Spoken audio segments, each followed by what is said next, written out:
How's everybody doing? It is hot. Into that flare though. It's pretty cool.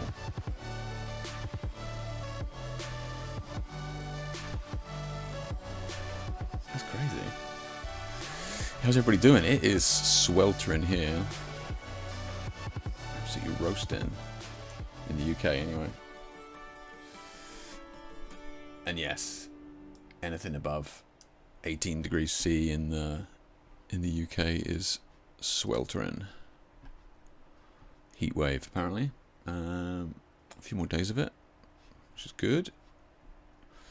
So I presume actually there might actually be hardly any Brits in chat that just flaked out or having a cold shower somewhere or something like that. So I'll keep my northern jokes to myself, I guess. Just sorting this out. Let's pop this chat window out.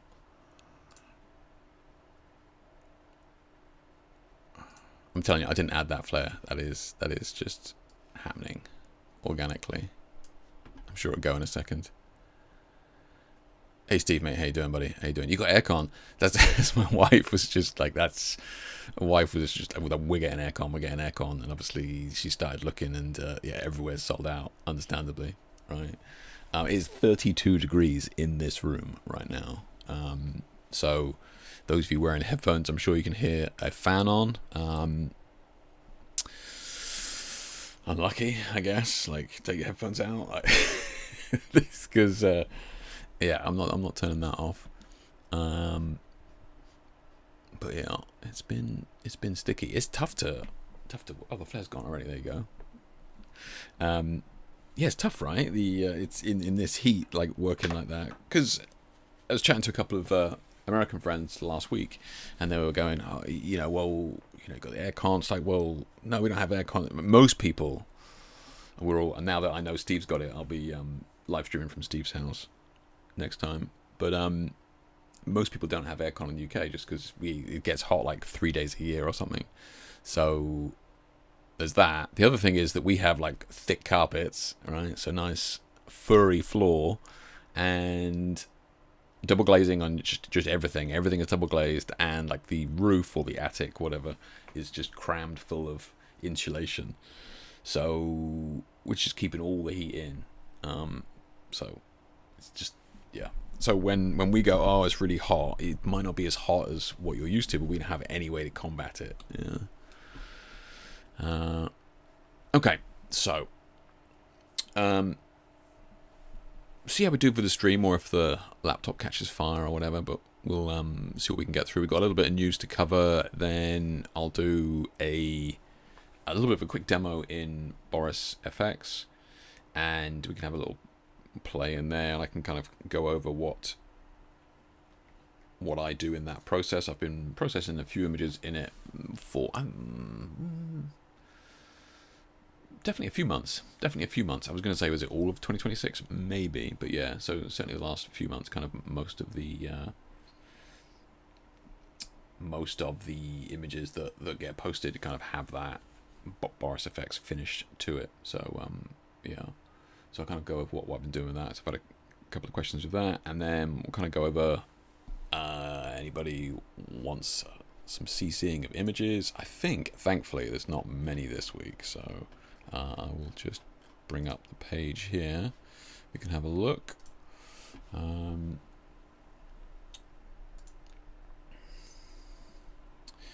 Yep. Okay. Yeah, so we've got the page here. So yeah, not many this week, so we don't need to worry too much. Won't be here all night.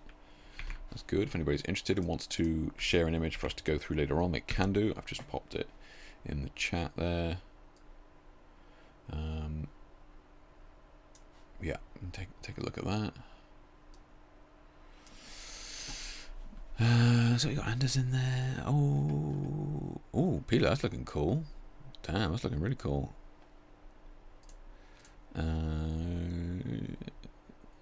I'll read it later. I was just like, I'm just scanning for the AI backdrop, but it looks cool though. Looks cool. Yeah. So we got a few in there. Nice. Okay. Yeah, a bunch of news to kind of have a look at. Let's get started with that. I forget what one of these. I think that was previous one. Let me see. Where is the window? Oh, here we go. Okay, yeah, cool.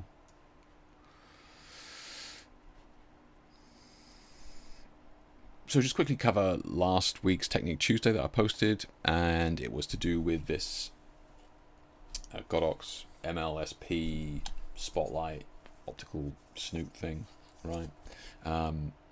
So yeah, I'll just briefly kind of go over this and kind of my thoughts. People, if people don't want to read the review and just want to check out just a quick video of it. And yeah, I don't know who, like, does anybody do full written reviews anymore? Or probably not, right?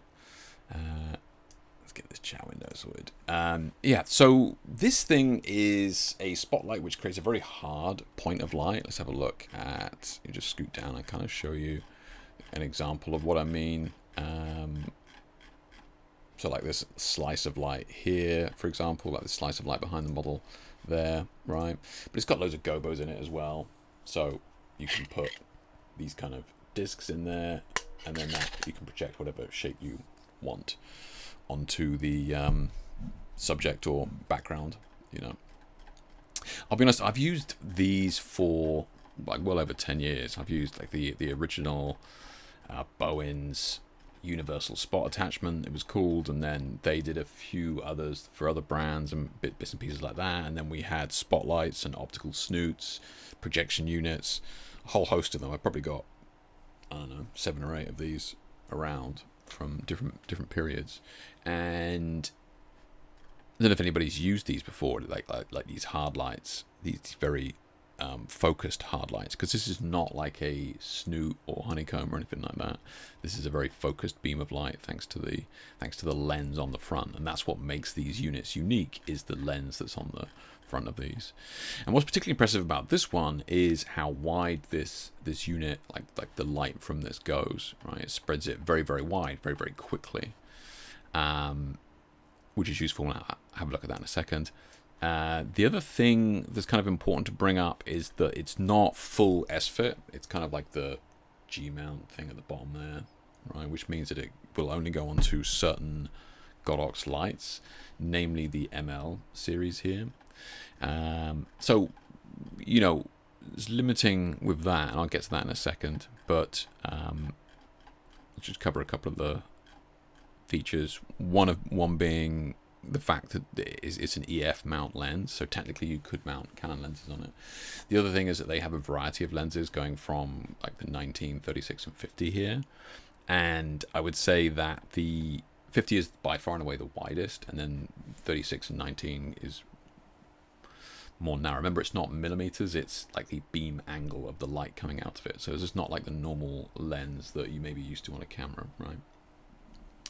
So yeah, so don't get confused in thinking, oh well, the 19 degree will be the widest. You know, it's the opposite to that.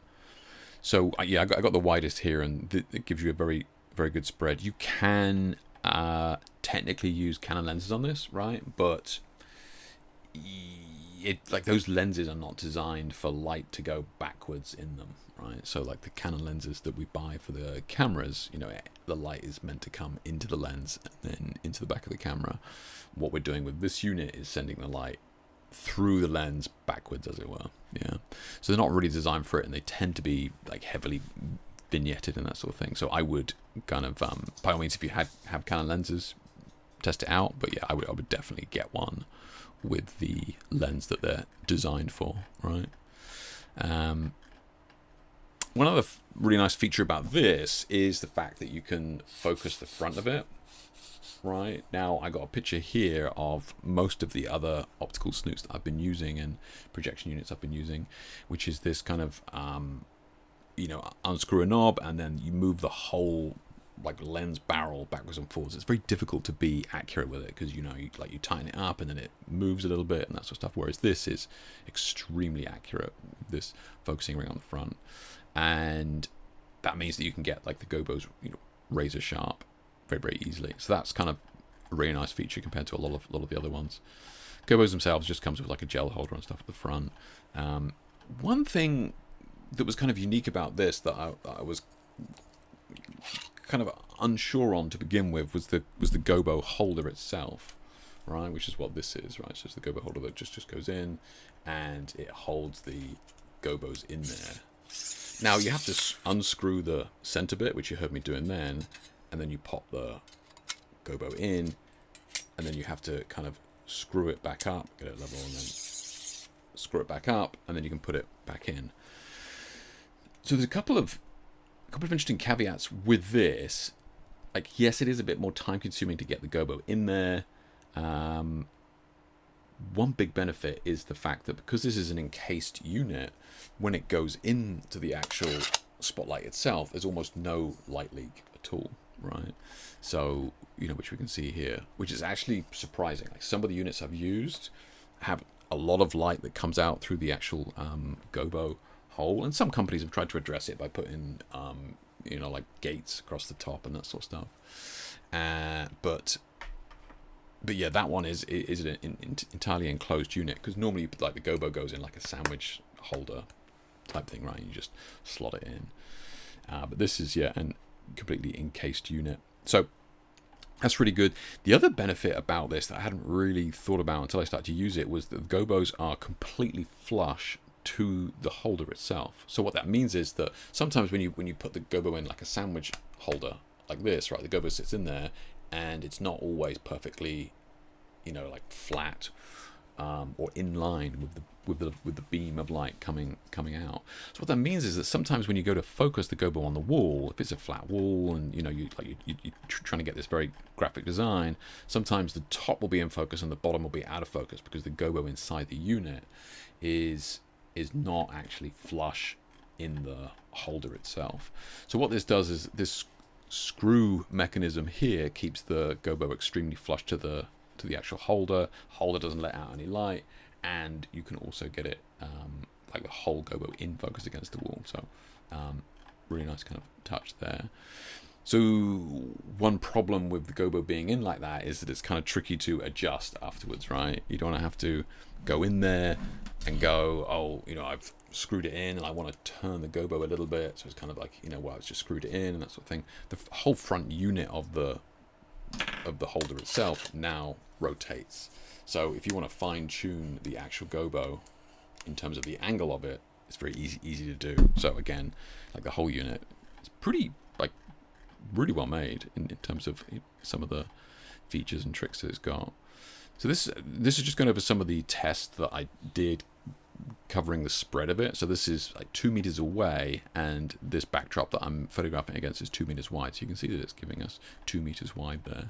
These are some of the other optical spots that I have, or projection units. And you can see that it's by far and away like the largest at the same distance, which I was actually pretty surprised at, because I thought I had some wide angle ones already, but yeah, this one is by far and away the widest. You can see, you know, some of these, you know, like the biggest one here is still huge gaps either side there.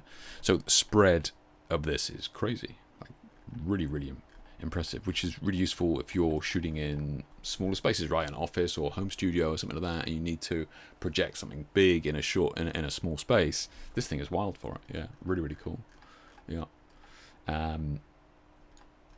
This is like the next thing I'm kind of looking at here is the vignetting. So these are kind of underexposed a little bit to purposely show the vignetting, or the like how bright it is at the center compared to the edges. Right now, some of these are terrible, some of these are awful. This one's really good. This one's really clean. You can see that there's, even when I've underexposed it like this, you can see that there's probably about half a stop, maybe a stop of difference between inner and outer. And here are some of the other versions as well. So you can see, you know, some of these are like pretty bad. Yeah. Really dark at the edges compared to the center. So again, like quality of this is really impressive. Yeah. Hey mate, how you doing? Welcome in. Just going over the Godox ML SP. So we're just kind of covering some bits on that. And one other thing to watch for with these spotlights is going to be how much light they actually let through, because some of them can have tons of glass in here, or they can have several diffusion units between like where the actual light goes in and where it hits the lens and that sort of stuff. So it can tend to lose quite a bit of light. Some of the other modifiers as well will have those gaps in the top of where the gobo holder is, and that will let light out as well. So you can actually lose a little bit of light from that. So I'm testing this. So let's see what we've got here. So this is 2 meters away, and we've got the light was at 100% power. Now, for reference, the light that I'm using is 100 watts. Right? So this is 100 watt LED, not flash, 100 watt LED. So it's 100% power. So ISO 400, 125th, 2.8.5. Right now, without the spotlight on, it's ISO 400, 125th, 5.6. So like, you know, you're kind of losing a stop and a half of light with this unit, which again is actually not too bad. You know, I would say some of them I've used are up there beyond 2 stops. So this is pretty good. Yeah. Obviously, this is very small. Weight is pretty weighty, mainly because it's all made of metal. So like you gotta have that trade up, right? You're either gonna have something made of plastic and not weigh anything, or you're gonna have something made of metal that's gonna be very last a long time, but it is going to be weighty. Yeah. And this is kind of the only issue that I have with the unit, and that's the fact that it will only go on these ML Godox lights. And you think, well, you know, not too bad. Like at the moment, they only like the brightest light that they have is 100 watt, which is this one here. Well, they do 150, but that's in the daylight version. So this is the full RGB one, and that's 100 watts. So like as phenomenal as this unit is, you can only use it with this ML light. There's a couple of other ML lights at the moment. So unless Godox adds more ML lights to the series, you're kind of stuck with this relatively low power.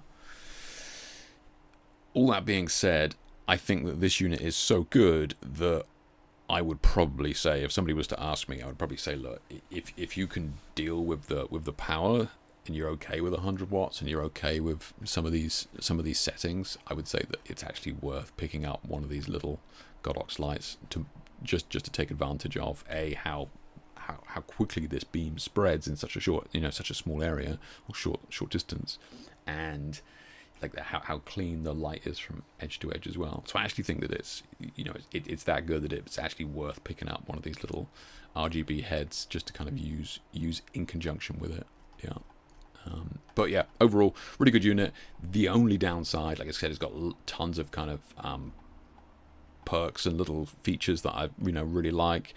The gobo being flush to the unit, enables you to get razor sharp focus on the gobos. The whole barrel rotates, so you can fine tune either like the slots that you have in there. You can kind of rotate them around, as well as the gobos themselves. The unit is tiny. Yes, it does weigh a little bit, but the unit is tiny, and most importantly, it has a very clean, crisp lens that throws a very wide image in a short area. So look, final thoughts. I think this is really good if you can stomach the fact that you're going to have to buy one of the ML lights, and you can deal with 100 watts at the end of it. So yeah, let's just have a look. Actually, I don't actually remember the price of them.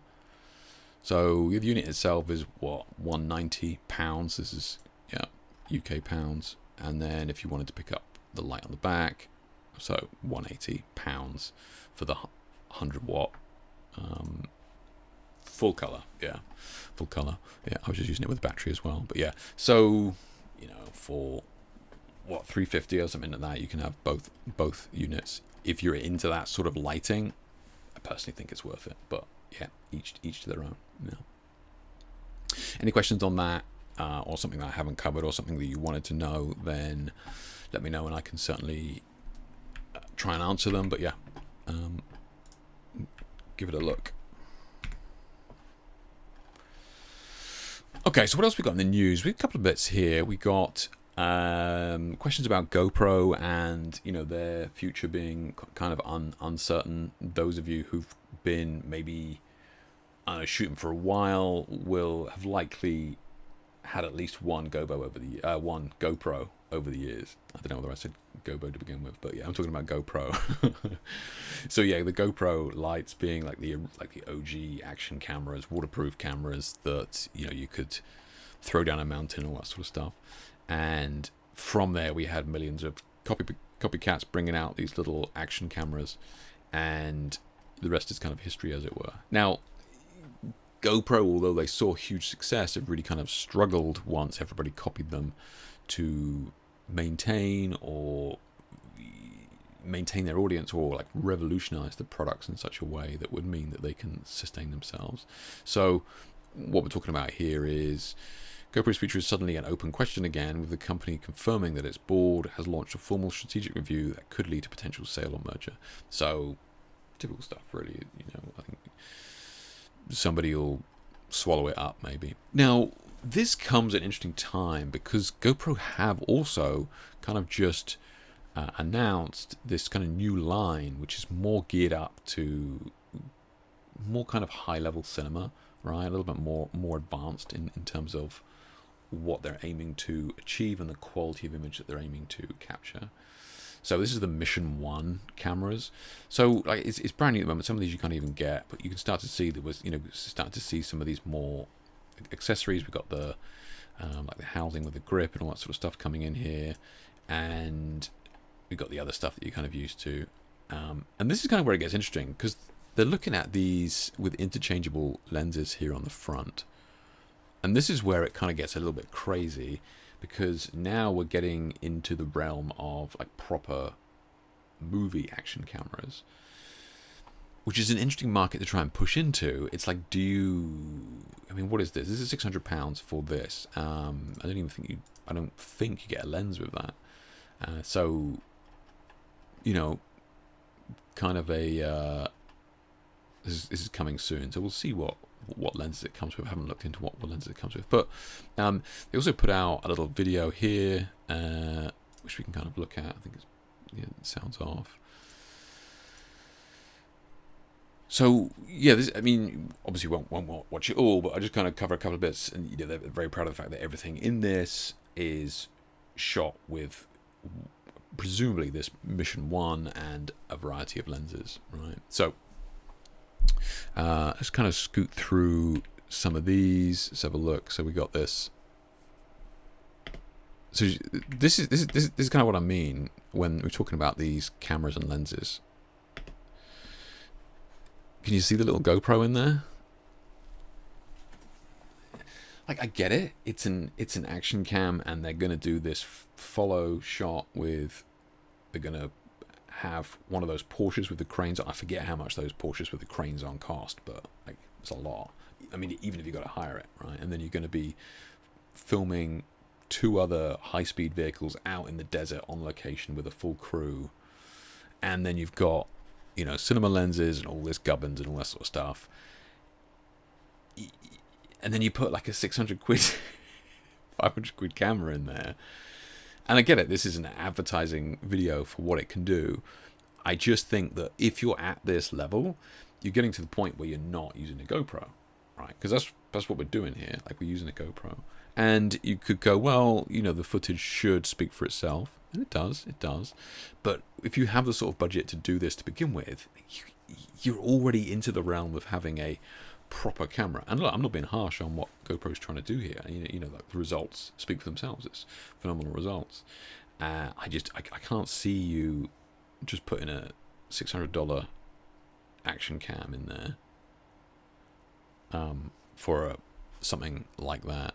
So this guy goes on and he just does he's just doing his cooking shots, and then we just they're doing it here with a mountain bike and that sort of stuff. So that's kind of what it's for.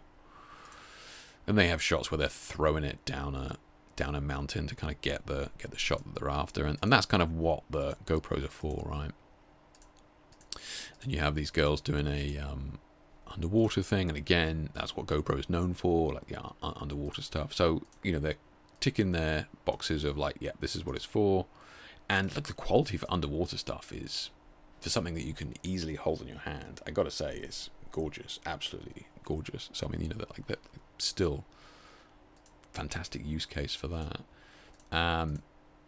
It's just here is where I get a bit hazy when we start to make a modular system that is encroaching on the bigger boys. But we'll see. Like, hopefully they can lock in some customers, right? Hopefully they can lock in some brands or something like that. And I suppose another thing they were doing here is look, well, we're saving money on the camera, but that does mean that we can buy another 5 cameras and have another 5 cameras operating. So I suppose there's an argument for that price-wise. You go, well, okay, spending 600 quid on a camera where normally we'd use like a $4,000 camera there.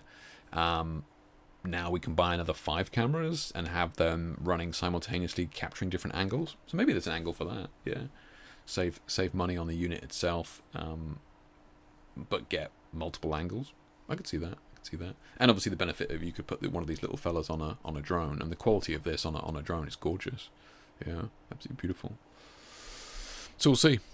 That's the new Mission 1 camera from GoPro, and let's hope they can weather the storm. And maybe if they don't, I mean, talking about a merger here and that sort of stuff. Same thing happened to Hasselblad, and they've done great, right? I mean, what? DJI picked up Hasselblad and that sort of stuff, and looks like they just let Hasselblad get on with it. They just back in them where they can and just let them get on with it. So I don't see that as a bad thing for Hasselblad. Seemed to work out for them. So merger or sale might not be a bad thing, and at least good to see them going out with a bang here at the very least. Yeah. Any of you guys own an action camera or one of these, or a GoPro at any one point? I got one early on, but I didn't like upgrade to the 2, 3, black, 4, whatever it was. Yeah, I didn't upgrade at all. I just kind of got the one, and that was fine, right? I certainly. I also didn't have any other action cams either. I think I just had the GoPro one and then a couple of accessories, but really I didn't really use it for any work or anything like that. It was just kind of for holidays and trips. Yeah, we'll see.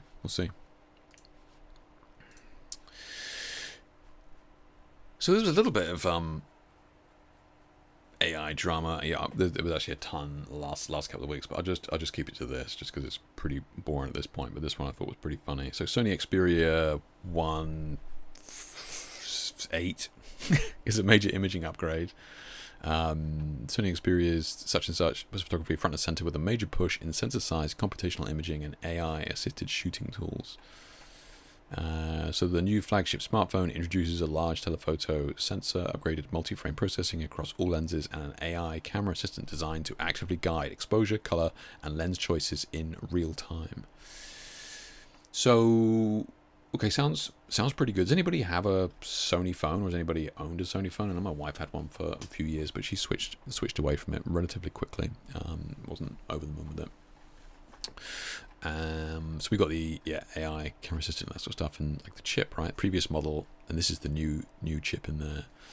And I don't know. It's a mobile phone, guys. We're just polishing a turd at this point, right? It's a tiny little lens, very very small opening with light going in there, with no space at all for that image to do anything. It's just wafer thin.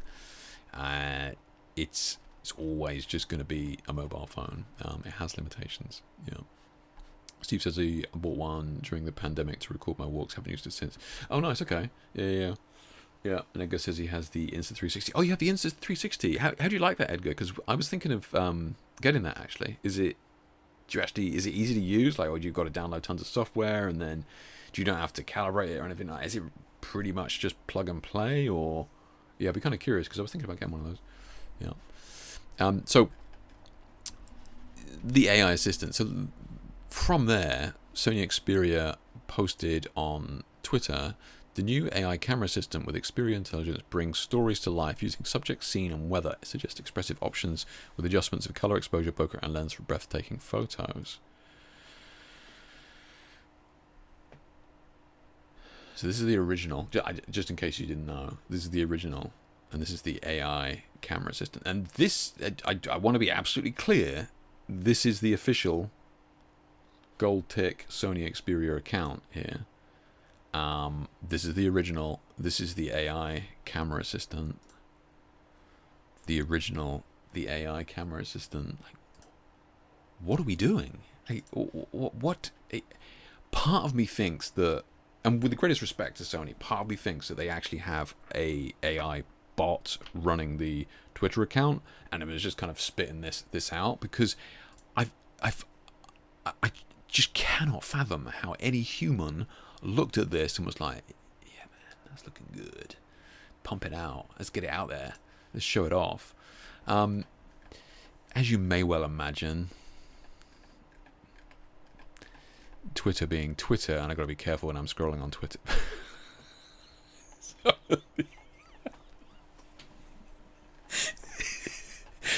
Oh my god. Oh jeez. Yeah. So it was weird. It was weird. I actually took screenshots of this because I was like, "There's no way that's not going to get taken down." Sony 100% taking that down. I mean, this went viral at the time. I mean, it's just nuts. Absolutely insane. Absolutely wild. Yeah. Edgar's talking about his Insta360 here. It's easy to use. I have the Insta360 times 4. Okay. So is that the X4? You haven't got 4 of them. It is the X4, right? I think I made that mistake last time. Yeah. You thinking of picking up a new Sony phone, Edgar? Ho here says, hi, should I get the 80, 100 or 200 for outdoor portraits and graduation shoots? Also, what softbox size is best for portability? If you're going to be outside, the more power the better. So I don't have a list of specs and features, but if you're going to be doing anything outside, you're going to need at least that 200 for sure. I wouldn't even give it a second thought. It's going to be the 200 is what you need. Yeah. And softbox size is best for portability. It's entirely up to you. If I'm being honest, if you want portability, I would actually think about getting a white umbrella, right? Not one of those horrendous shoot-through umbrellas. Please do not use a shoot-through umbrella. Never ever use a shoot-through umbrella for anything. And softboxes are fine, but sometimes they're a pain in the ass putting up and that sort of stuff. So I would just get a white umbrella, and if you're worried about size, then something like a 90 centimeter diameter white umbrella, you could use that as a key light pretty comfortably, and you'd be fine. Yeah. So Sony then kind of came back, and hopefully that helps Ho. Hopefully that helps Ho. Jesus Christ. Sony came back, was like, following the post about the AI camera system, we'd like to explain the feature in more detail. It doesn't edit photos after shooting. It suggests 4 settings in different creative directions based on the scene and subject. You can choose any option or use your own settings. So for some reason, they just demoed what the worst version of every single image, or I don't know. Somebody dropped the ball 100%. Like I personally, I think they should have owned it, but I'm sure the comments will be better here for sure, right? Oh my god. Jesus Christ. Oh man. Somebody at Sony got fired out of a cannon for sure. That is that was weird. That was absolutely wild. Yeah. So not the greatest advert for the new Sony AI assistant there.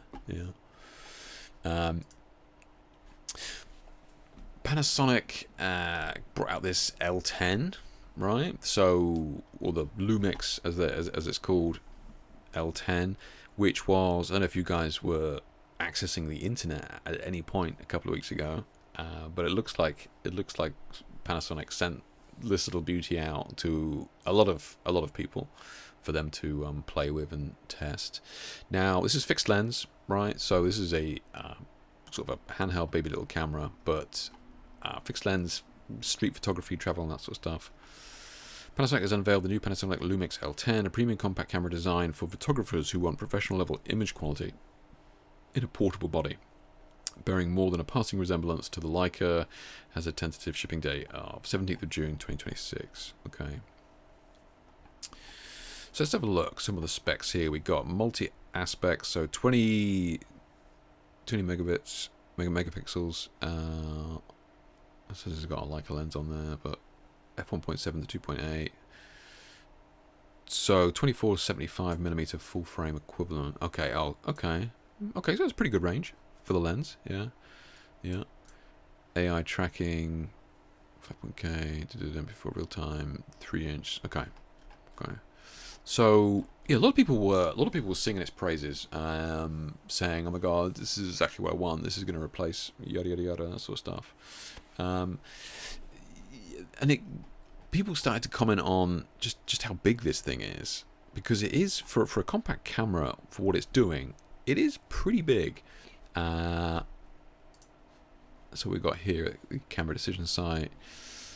Celebrate 25th anniversary of Lumix lineup. Panasonic dropped a surprise. The L10, spiritual successor to the beloved LX100 that aims straight for the crown. Okay. So again, we've got some more specs here. So how much is this thing? So $1,500 US dollars, right? So it's not cheap for a camera with a fixed lens. But again, yeah, the size. So here we got like a size comparison here, which I thought was interesting. So we got the L10 in here. So the Leica is larger here. We got the Fuji ones here, and then we got the small ones there.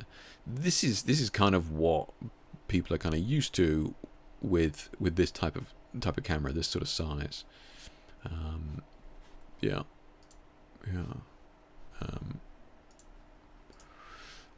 So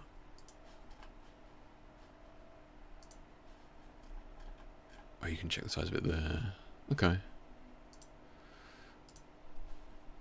So this is what made me start to think about it. Everybody's arguing about the size and that sort of stuff, and I was thinking, well, you know, what can you get that's not fixed lens, that is a kind of a similar size? You know, because I'm always on the lookout. I'll be honest. You know, if I'm going away or traveling on a trip, job, whatever, I'll shoot stuff for myself. Sometimes I don't want to drag out the GFX, so I'm kind of always on the lookout for a new travel camera like this. So I was, you know, paying attention. I was thinking, well, what is the alternative then? I mean, you have the Fujifilm X-M5 here, which is, I mean, it's old now, but that's you know, you can change the lenses on that if you want to take a couple of lenses with you. So this is you know, a couple of years old now. So 26 megapixels. I think the chip is slightly smaller on this one. I could be wrong though. Yeah, a little bit lighter. Well, I presume that's without, yeah, because this is fixed lens, so that's probably why that's lighter there. Yeah. Fuji X mounts. You can get a ton of really gorgeous lenses on that. So how much is this one then? This is without the lens, remember. So 1,000 without the lens, or does it come with the camera? Oh, it does come with a lens. Yeah, for 1,000. Okay. I started to look at these and I'm like, I could get on board with this. Yeah, I could get on board with that. Does anybody shoot with any of the Fuji cameras that have the interchangeable lenses? Is there? Because I think they are bigger ones than this. Like the X series in general, I think is bigger than that. But yeah, kind of interesting to see where this sits. Look, I hope it does well for them. The other thing I wasn't particularly keen on was this texture here looks super cheap to me. Like the whole, like just the thing looked kind of cheap to me. I don't know. Yeah, I don't know. I think I prefer, you know, some of the more uniform patterns on the side that everybody else has gone for. Like obviously, that's absolutely beautiful, right? And then you got this kind of, looks like it was smudged during the press. Even the Fuji one is beautiful as well. So like, I wasn't jumping up and down about this one for sure. Anybody else in the market for a travel camera like this, or is it just like, oh, what would I use it for? Unless you're a street shooter, which is unlikely. I have any street photographers in here hanging out tonight, but yeah, I guess that's what it would be for, or traveling. Again, in fact, let me ask a different question then. What do you guys use for travel photography? If you're just out and about, like not like a major, I'm bringing the 70 to 200 2.8 white lens. I'm talking about, you know, in your pocket kind of lens, or you know, in your coat pocket, or you know, this sort of size. Because at the moment I'm still using the super old X100, the Fuji X100, super old. I took it to Hong Kong last year, and the reason why I bring that up is because the other trips I've done since then have been on bigger cameras. But I took it. This was more of a fun trip to Hong Kong, and I was using it in there. I was, you know, like the noise is not not great, but then that's indicative of the age of it. The thing is ancient. So, like, again, you know, I'm thinking about upgrading. So yeah, if anybody's got any recommendations for like a travel camera that they use or they think highly of, fixed lens or not, you know, if it's a decent fixed lens, and I could definitely get by with this lens for sure. I just wasn't overly impressed with some of the other features on it myself. Yeah.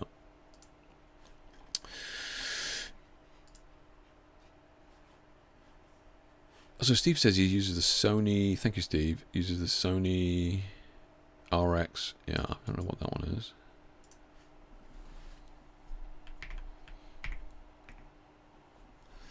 Okay. Okay, it's got a bunch of... That's a grand. I mean, that is pocket. That is definitely pocket. Okay. Oh, and you can look through it? No. And it's got a viewfinder? Mate, I'm sold. I'm sold. That is what I'm looking at there, right? That's a pop-up viewfinder. Great image quality, dynamic range. That's actually pretty good, man. Yeah. 20 megapixels, cool, yeah. Yeah. What size chip is it? Is it the super small one, or is it the kind of the, I forget which one. It's got the APS-C, and then the one up from that is micro 4/3, right? No, it doesn't really matter. They're both pretty much the same. Yeah, 24 to 200 mil. Okay. Yeah. Very fast autofocus, real-time tracking. Interesting. I might have to have a look at that, Steve. Yeah, I might have to have a look at that. I'll certainly have a look online to see some of the images from it. Yeah, the thing is tiny. You literally can have that in your pocket. Yeah.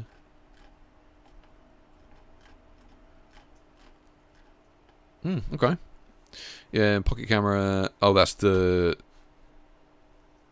Oh, this is the newer one then. Okay. So if I was to get one, I'd just get the newer one. So what have you got? This is the 567. What did you say? Oh, you got the 6. Okay. Okay.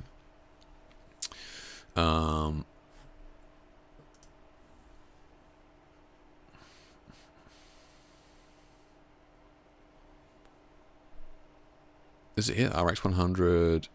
This is it here, right? The 6, you said? Yeah, the 6. Okay. Okay. I mean, that's good as well, to be fair. Looks like it's got pop-up viewfinder as well.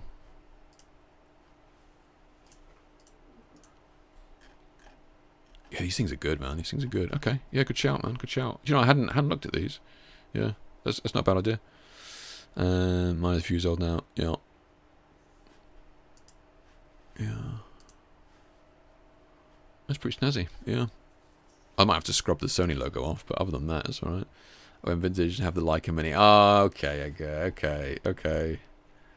What's the Leica Mini then?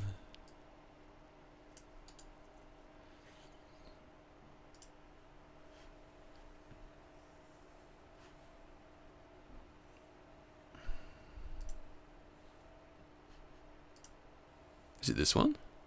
Is this it? This is a bit fancy, mate. 600 quid though, not bad.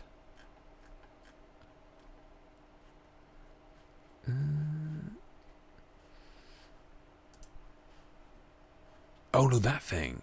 I know what you mean. Yeah. No way. I haven't seen that in forever. Okay.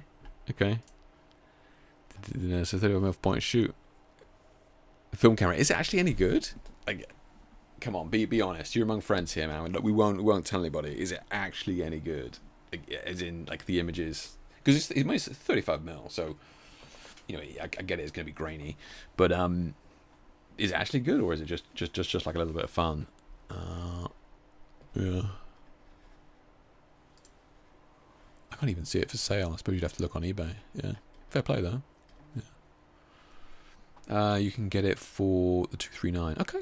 I mean, a little bit of fun, right? A little bit of fun. I mean, I suppose it is a film camera, but if you're into shooting film, then yeah, why not? All right. Yeah. There you go. Yeah. Love it. You love it. Okay. Fair dues, man. Fair dues. Fair play. Yeah. Yeah, I need to shoot film again. I was actually thinking about shooting just a bunch of 35mm film again, and this is, I won't mention any names, but this is kind of a sidetrack here. But there was a guy on Instagram the other day, and it was BTS of him using his medium format camera, right? And he's in like a laundromat or whatever it is, you know, the typical photo shoot, you know, and like he's in a laundromat with his medium format camera, and you know, he's light metering himself, not the model, and all that sort of stuff. And then he shows the images, and somebody mentioned, he's like, I don't think they're film. And I went back, and like, one of the biggest giveaways, it's not actually the medium format film that he's shooting, is because of the grain in them, right? There's just no grain in the shots that he's sharing. So look, I mean, obviously I unfollowed him straight away, but it's a bit disingenuous to not, if you're going to show yourself the BTS for the Instagram shooting film and then just show digital files, maybe because he was light metering himself and not the model, they didn't come out. My point being is that I think people who've shot film or used to shoot film know how really grainy film is, right, compared to what we're used to now. And we're like, oh, it's a bit noisy when we look at like an ISO 800 image on a Sony camera, and it's like, there is no noise in that. Are you kidding me? There's just absolutely nothing there. If you shot anything above ISO 200 on 35mm, that was an art project. It was no longer photography. That was an art project, right? It was so grainy. And look, I think I've got an old. This is, and the images I think I've got here are like from the Pentax 6.7. It's just a massive film plane, absolutely colossal film plane, right? And even with this huge film plane, you guys can see the noise in that, right? Oh, grain, sorry, actual grain, right? I need to open it in a new tab before I can zoom in. Right, you can see the grain in that easily, right? And that's a massive film plane. So on 35mm, like 35mm would be just a little dinker in there, right? Let me just get the brush out in case I need it later.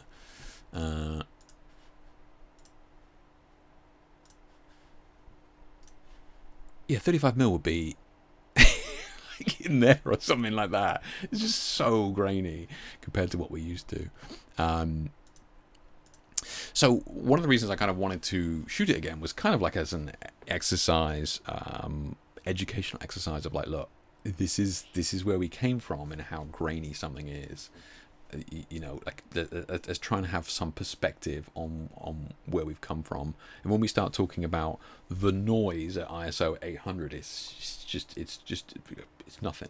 There's nothing, absolutely nothing to worry about. Yeah. Sergey says, yeah, I love that I use it for behind the scenes. Oh, nice. Okay, yeah, I could see that with a flash on board. That could be cool. Yeah, that could be cool. Yeah. That's beautiful grain. It is. I mean, yeah, I think this is Portra, what is it, 160 or something like that? Yeah. So, yeah, but these, you know, right? And this is on medium format. 35mm was nuts. It was absolutely crazy. I kind of forget, and I kind of wanted to go back and kind of just get a little bit of perspective on where we've come with it, right? But yeah, this Pentax 6.7, I absolutely adore this camera. It's just beautiful shots, but it is a pain in the ass to use. Yeah. But with LEDs, it does make it easier now, because this is all shot with LEDs, right? We're outside here. We see we've got the Rotalight Titan X1. So, and I've got I think I've got another Rotalight EOS 2 back there. So she's outside in daylight, but I'm using LEDs to kind of just add in some fill light from the front here, and then this kind of warm light from the EOS at the back. So that's not sunlight. That's actually the Rotalight. Hence why we're getting these colours here, because the LEDs are set super warm and the daylight is far colder, right? So, but yeah, it's funny to think about some of the old grain. It's nuts. Yeah. I like using the Cine Still Film 800T. I've got some Cine Still here somewhere. There's a 50D Cine Still up there. I think as far as I can see. But it's one of those films where, because I mean, it cost a fortune. Bloody stuff cost a fortune. It's one of those things that I just like. Oh, I'll save it. No, it's not quite perfect. I'll save it, and then end up never using the film. Right. So it's kind of dumb. But yeah. All right, guys. Thanks for sharing what you're popping in your pocket to go traveling with. That's pretty cool. I might have a look at that, Sony. And so back to the news then. So last week we had Canon's announcement here. The new EOS R6V bridges the gap between mobile video and cinema cameras. To my knowledge, I don't think this is EOS R6 5. I think it is V for video. I could be wrong. So I'm sure somebody will tell me on YouTube at some point. So Canon's been pushing out new cameras and lenses faster than you can say mirrorless, or sometimes many of the new offerings offer updates existing bodies or RF versions of the older EF lenses. However, sometimes they launch something completely new that really makes you take notice. Today's announcement was definitely up there with the best of those. So what are we doing here? So I mean, the answer's in the title here. Really bridges the gap between mobile video and cinema cameras. And it's a pretty bold title, but it's kind of what Canon is aiming for here, because we're coming into a world of content creators, YouTubers. That's just the norm now, right? And a lot of people shooting on mobile phones to create that content. Went out with a friend at the weekend, and that's what she does. She shoots content, right, for YouTube and that sort of stuff. And I found out that she was using the Sony FX3 or something like that. I was like, damn, that thing is a beast, and you're shooting, kind of video content on this. So what Canon's trying to do here is trying to provide a step camera in the market for the content creators, YouTubers, and that sort of stuff, where they can kind of step into very decent video camera without having to go into the big cinema boys, right? I think it's pretty smart, if I'm honest. I think it's pretty clever, and we're going to go into a couple more bits on that and where I think we're going to be going over the next couple of years. But I think it's a smart move. Yeah. Steve says it's the R6 III without viewfinder, but with an internal fan. Well, yes, yeah, it is. It's obviously more of an evolution rather than a brand new unit. I'll give you that. Let's have a look here. So we've got 32 megapixels, full frame, CMOS sensor, ISO 100, 64,000. Now, remember, guys, this is video. I think it does shoot stills. I'm convinced it does, but this is geared for video, right? So we've got to kind of keep that in mind. So 5-axis sensor shift, image stabilization, 3-inch articulated screen, that sort of stuff. Yeah, all good. Comes in at less than 700 grams. Yeah. Weather sealed body. That's good. So we got here. Yeah, kind of what we'd expect. Vertical mount, right? So we got the tripod mount. There'll be one on the bottom as well. But yeah, tripod mount, so you can shoot Instagram reels, right? So you can shoot vertically. I presume we'll start to see more and more of these as well. Kind of interesting, but yeah, smart as well. Yeah.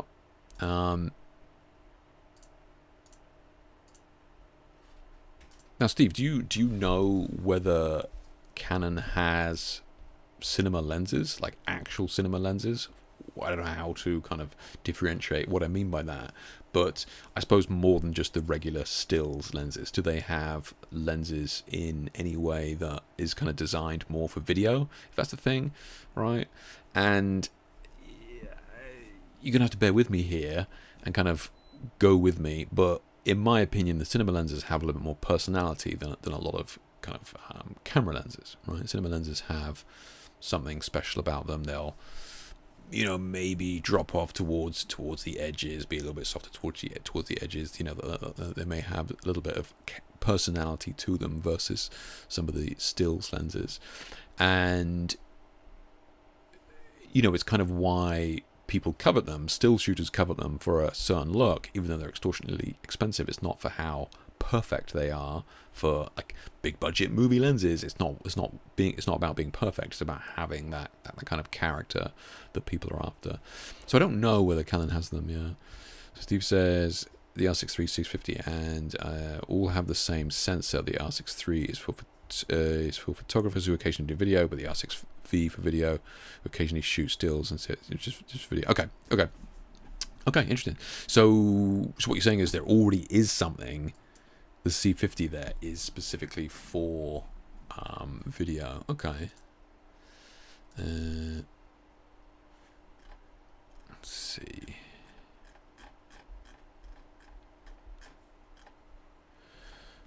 Okay. That's pretty small, isn't it? It is, you know, it's a little dinker in the hand. Yeah. Yeah.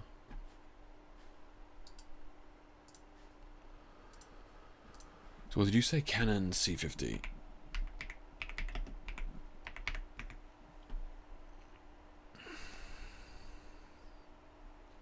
Fuck, what was that? Where'd it go?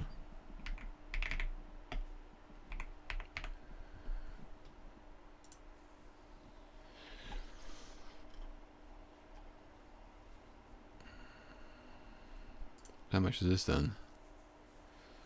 Okay. So that's the difference. Okay, so this is coming up to $4,000. Okay, good shout. And then what is this coming in at? So the new one that they announced, this hybrid camera, is 2.5. Okay, so makes sense. So you know, it looks like Steve hit the nail on the head with the way that he described it with regards to, yeah, this is for the big boys, like, you know. But again, if you don't want to be investing, you know, coming from a mobile phone, right, which is what you normally shoot your Instagram reels on, if you come in from your iPhone, you know, you don't want to be like you don't want your next camera to be $4,000, right? So I think it makes sense. You know, I think it makes sense. I think it's a smart camera to bring into this world, you know, because the comparison is going to be against a couple of other ones, like the Nikon ZR comparison here. Don't know too much about this, but again, that's kind of what that's looking at. So where's this Nikon ZR looking at? So similar sort of price, right? $2,000. Similar sort of units. How old is this? Is last year? Less than a year. Yeah.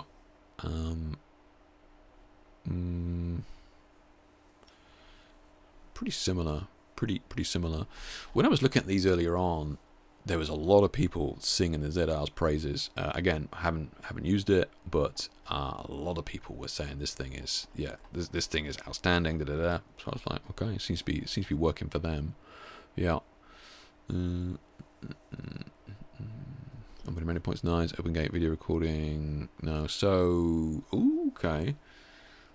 So the Nikon's getting, yeah, okay. Breathing correction. Oh, interesting. So he's adding a bunch of stuff here. Interesting. Okay. Yeah. I mean, look, it's a newer camera. You would, you know, you're gonna expect it to have a couple of extra bells and whistles.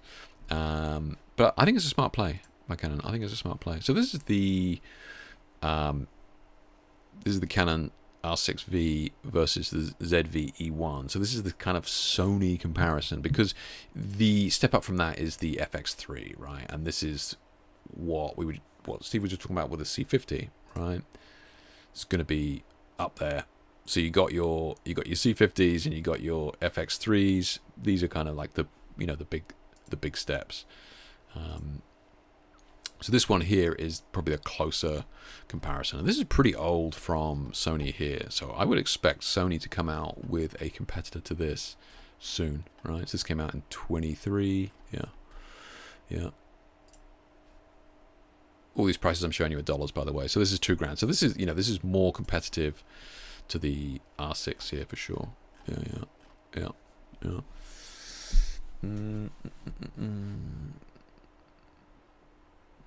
So Terry says here, ZR has some red stuff in it as Nikon bought red. That's right, Terry. Yeah, we're going to get onto that in a second. And that's a great point to bring up now.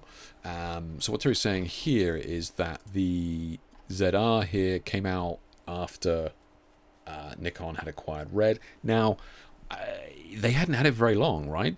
Terry didn't. They didn't have it very long at all. Didn't have the red tech for a ton of time. But yeah, people were echoing what you're saying there in terms of the video and like the quality that they were kind of attributing to, like you just said, Nikon acquiring red. So Nikon are definitely plowing down this road in this direction, and they seem to be doing well with it.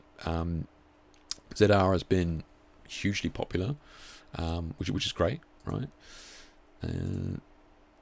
Yeah. And what did I say? The ZR was like what, $2,000 or something, just over $2,000. I mean, yeah.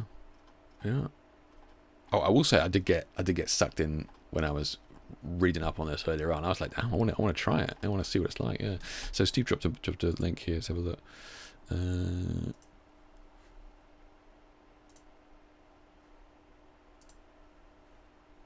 Oh, good lad. This is exactly what I was looking for. Well done. Thank you.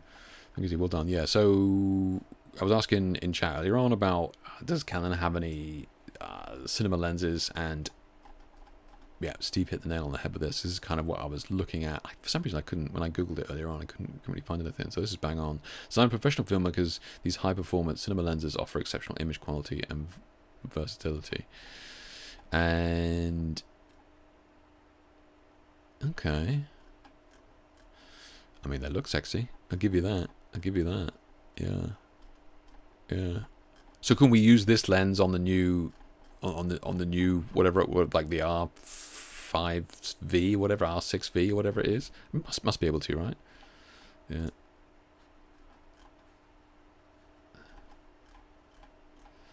RF mount. There you go. Yeah. Okay. So it is. Okay. Yeah. So interesting. Okay. So Canon's doing that. They're just brought that out. I was watched a couple of videos on it, and yeah, videos looked. And when I say videos on it, I mean videos of them actually using the camera as well. A couple of people had some reservations. A couple of people, but in fairness, the people that I saw reviewing it were kind of comparing it to $4,000 counterparts, right? So this is what I'm saying. This is what Canon was trying to do. They're trying to come in. They're not trying to compete with the FX3s or all the Sonys up there for like over $4,000. They're trying to come in at this point. So I felt like some of the reviews were a little bit unfair on it, and expecting $4,000 worth of camera for $2,000, right? Which I think was kind of unfair. So I think it's a smart move from Canon here. Yeah.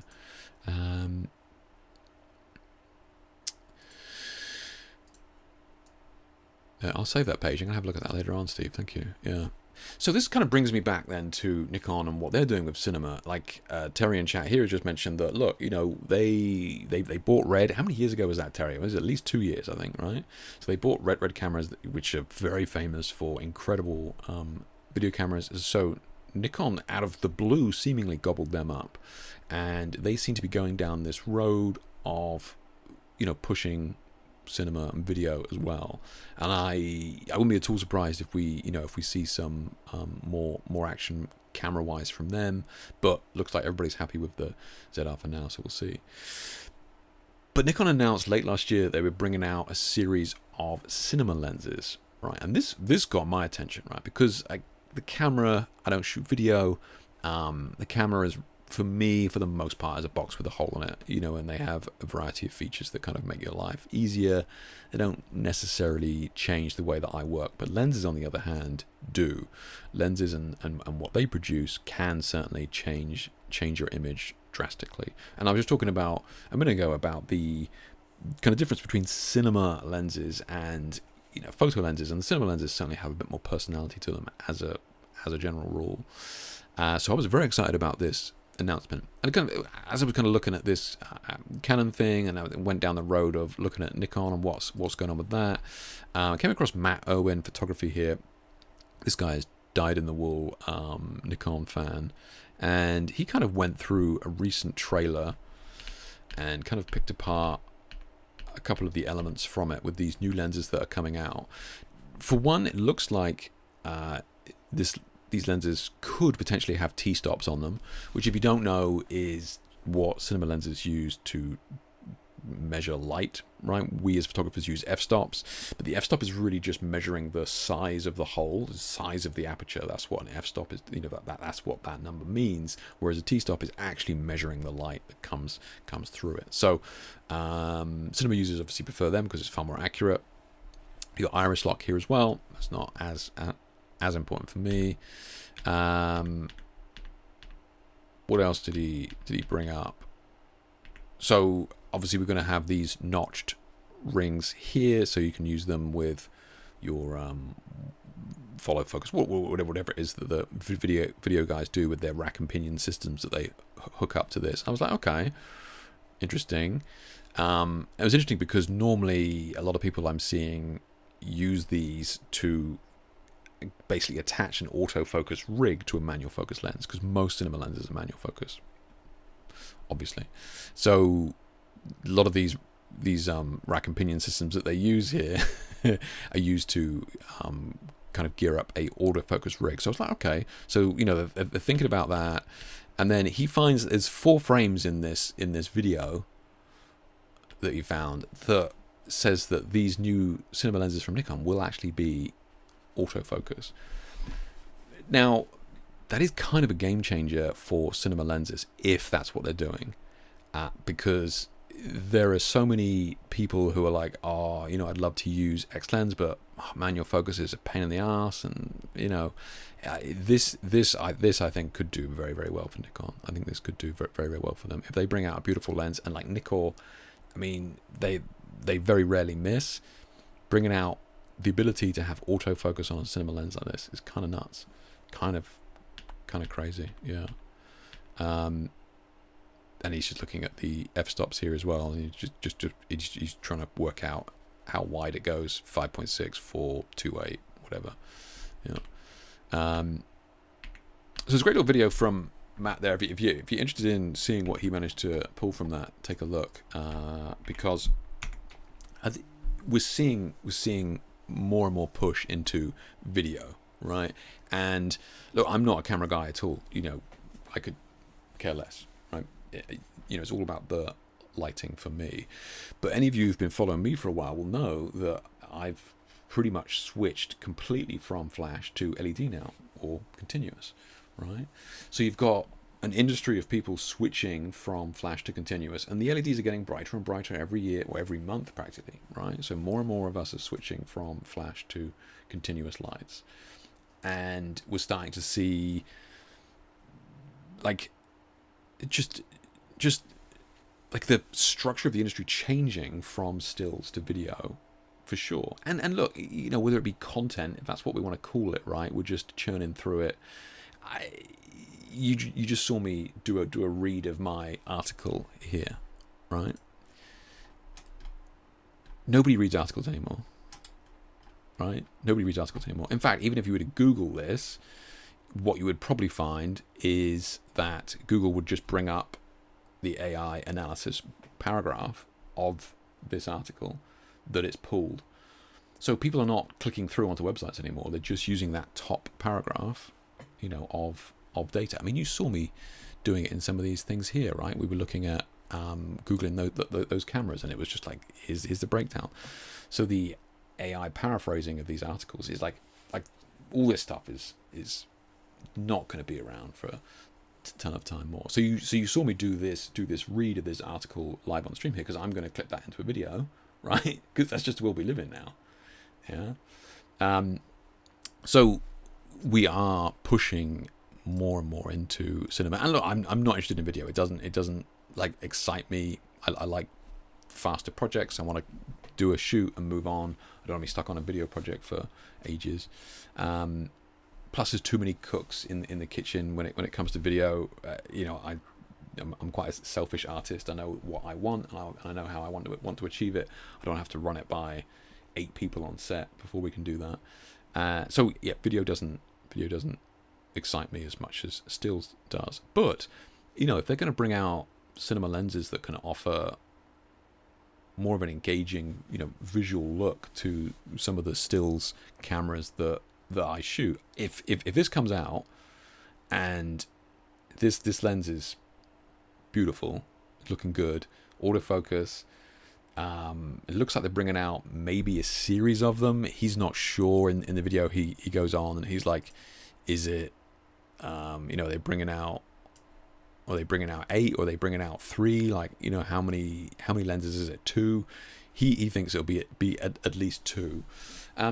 So if they bring this out and the lens is good, like, I'm gonna switch over to Nikon mirrorless, like off the rip, right? Because that's what's going to bring me over there is something with the lens like that. Because at the moment, the D850 is doing everything that I need. What it can't do is going to be working with these lenses like this without a ton of extra effort, I think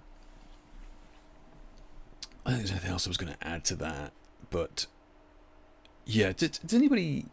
I mean, Edgar in chat here was saying that he, I know he was shooting on the film camera, but he's shooting on the Leica film camera because, sure, it's a bit of fun, for sure. But I presume, Edgar, that you are kind of drawn to the look a little bit, right? And it's not going to be for everybody, right? I get it. It's a point and shoot. But I presume because you could use that Sony thing that we looked at from Steve. You don't have to use a film camera. I presume you're kind of after that look that gives you something.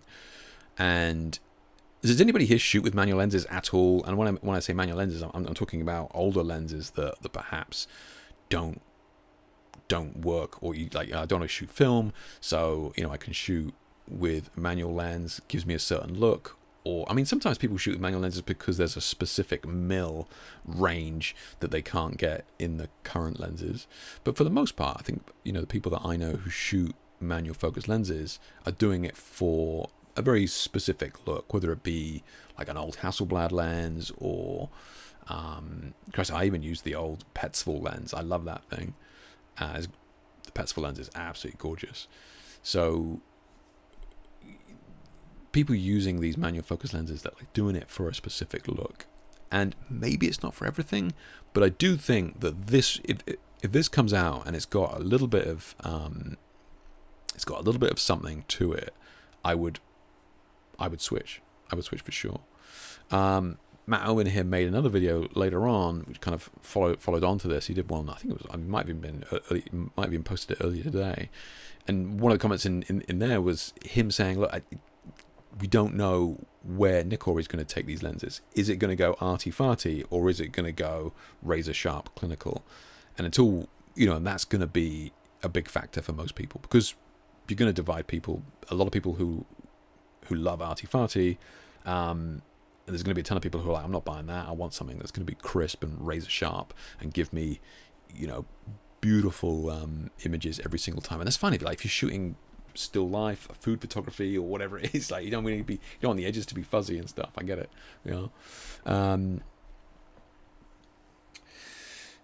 because I love the look and nostalgic it brings. Yeah, exactly right. You're after that kind of look, and using the nostalgia word there, and to quote my friend, like, nostalgia is a hell of a drug, and it is, right? There is something about that look that I think many of us are drawn to. Yeah, I also filmed some of my behind the scenes on VHS. Jesus Christ! All right, okay, you lost me there. I was with you with 35mm. That's another good example of a VHS. Like, you see that now, and you're just like, how do we ever watch that? It's terrible. It's just crazy. I suppose maybe because the TVs weren't as big, but it's so noticeable when you see VHS now on a big TV. You're just like, what were we doing? Just real quick, I'm not going to spend a ton of time on this, but this is kind of this is from Tilta. This is a manual focus kit here. That you essentially attach to yeah, so it's an autofocus kit, sorry, that you attach to your manual focus lenses, right? So, and there's a couple of them that will come out, and we spoke about this a couple of years ago on stream, and now we're starting to see some of these come out. There was like Kickstarters for them and that sort of thing. We're starting to see more and more of these come out now. Now, at the moment, they're kind of fixed to specific lenses, so he's using it on the Sony there. So there's only certain lenses you can use with it, right? And then you just hook it all up. He's attaching the winders to it. So that's the rack and pinion thing I was talking to you on the Nikon lenses a minute ago. So yeah, so you've got the wheels here, and they're locked against the focusing, or I think that's the aperture ring there, and you've got the other one on the other side will be doing the focusing, right? So you usually got two, one for aperture and one for focus. So it looks like a pretty snug unit, really snug unit, and like this is from, I don't even know who it's from, the Tilter Nucleus autofocus. I don't even know who they are. Yeah. And like he was doing some tests with it as to how quickly it focuses. It's like autofocus is like, Jesus, that's like faster than some actual autofocus cameras. So like this stuff is getting good, and you can put your own lenses in there. You can calibrate your own lenses to it as well, right? So this opens up a whole world, really, of older lenses coming back and being used on these modern cameras and making them autofocus. And yeah, I mean, and it goes through the whole process of like how you do it, but you know, he's doing the autofocus tests here. So yeah, this is that old manual focus lens, autofocusing, tracking. Like, I mean, I defy anybody to kind of go, oh yeah, you can see that that's not a native autofocus. Like, this is really good. So like the tech is there now. Tech is getting really good now, where it can do this. Now, granted, you know, the downside is that it's two specific lenses from one lens to another. But maybe we'll start to see more of these opening up in the future, especially once this tech becomes more pronounced or popular. Hopefully, yeah. Again, just more tests. And he's using it with the other stuff here. He's got a couple of other things here. I think there was a Viltrox one recently as well. Yeah, so the Viltrox one that came out, he's comparing it to that.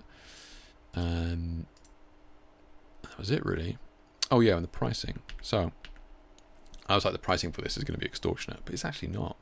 Actually, this is the Viltrox one that you reviewed before, and this is the one that we just been looking at, right? So the base kit is $300, which I was expecting it to be way more than that.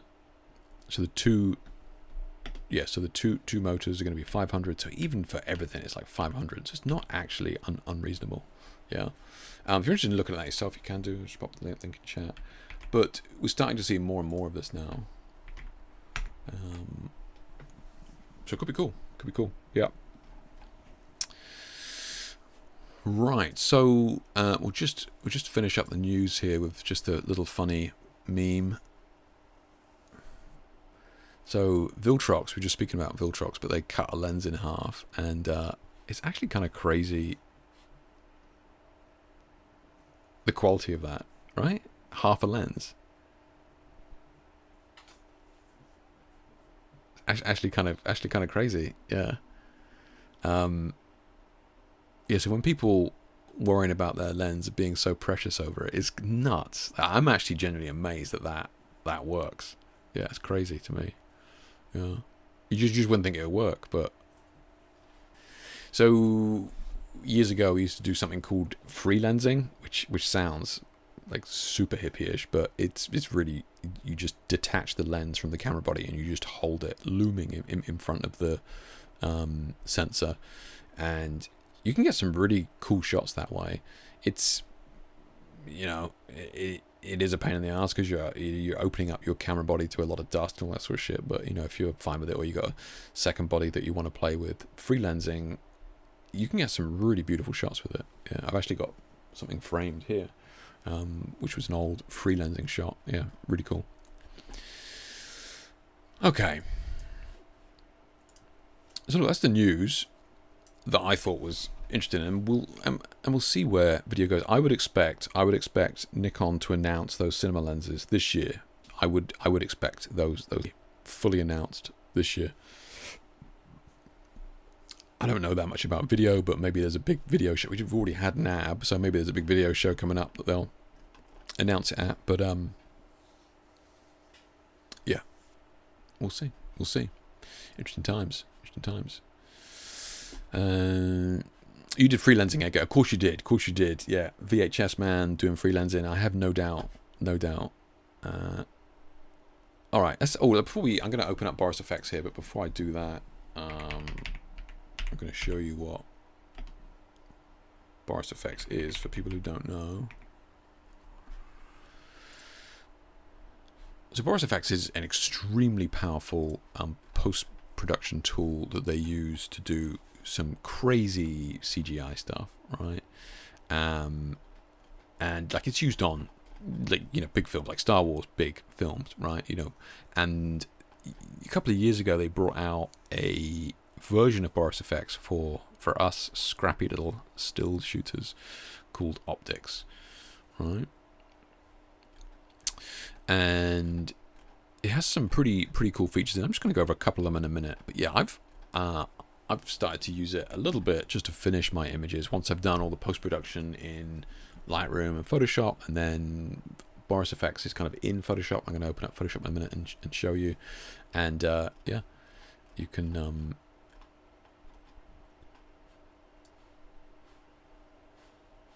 you can do a bunch with it. So some of it is a bit over the top. And it's got so many crazy functions or features in it, effects that. But you can also do stuff that's a little bit more subtle like that, which is cool. Yeah.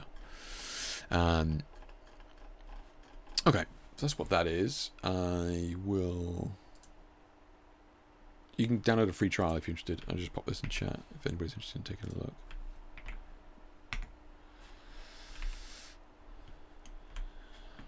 Alright, let's open up Photoshop.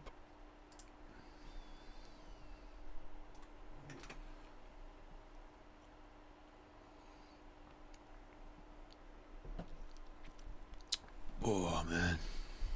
Okay, stay hydrated, people. Dog is flaked out next to me. He's going to be sweating in that fur, bless him.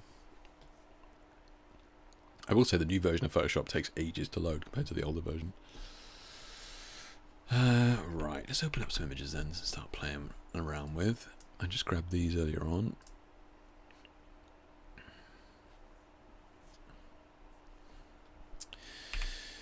So these just for reference, like these have all gone through Lightroom and Photoshop, and this is I've just flattened it down and put it into a JPEG so that we can actually work on it without the system falling over. Same with this and same with this, right? So everything's done. This is the point at when I would use BorisFX to kind of play around with stuff. Whatever it is I'm going to be doing, I'm usually going to create a duplicate or a copy of everything. And tell you what I will do is let me just see if I can. Give me 2 seconds.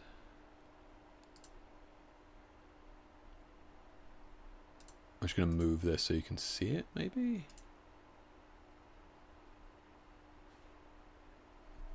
That works. Yeah, that works. Yeah. Yeah, you can see that. Okay. Yeah, that works. Okay. Right. So yes. So I would take you'd finish everything. I would make a copy. Just so I'm not doing anything to the final image, and then I would just create or convert it to a smart object. That means that you can go back into BorisFX anytime and kind of adjust it if you need to. Right. Okay, so mine's in here. We just come in here to Optics and open it up.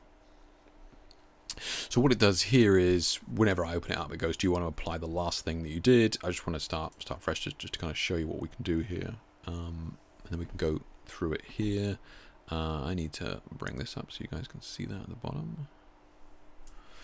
Okay, so yeah, first off, when you come in, like these are all your options down here. So you got categories and subcategories, and then we've also got our BorisFX layers up here, right? So we're going to be working on this layer, and I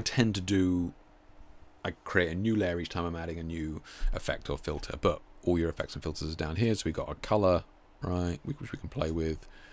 We've got diffusions and blurs. Yeah. Film lab stuff. So, you know, most of this is pretty self-explanatory.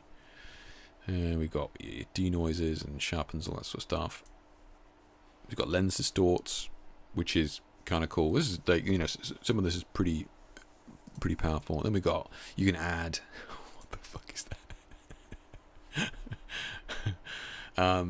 You know, you can add whatever you want in there. I never go into that. This is like Photoshop 1995. Yeah.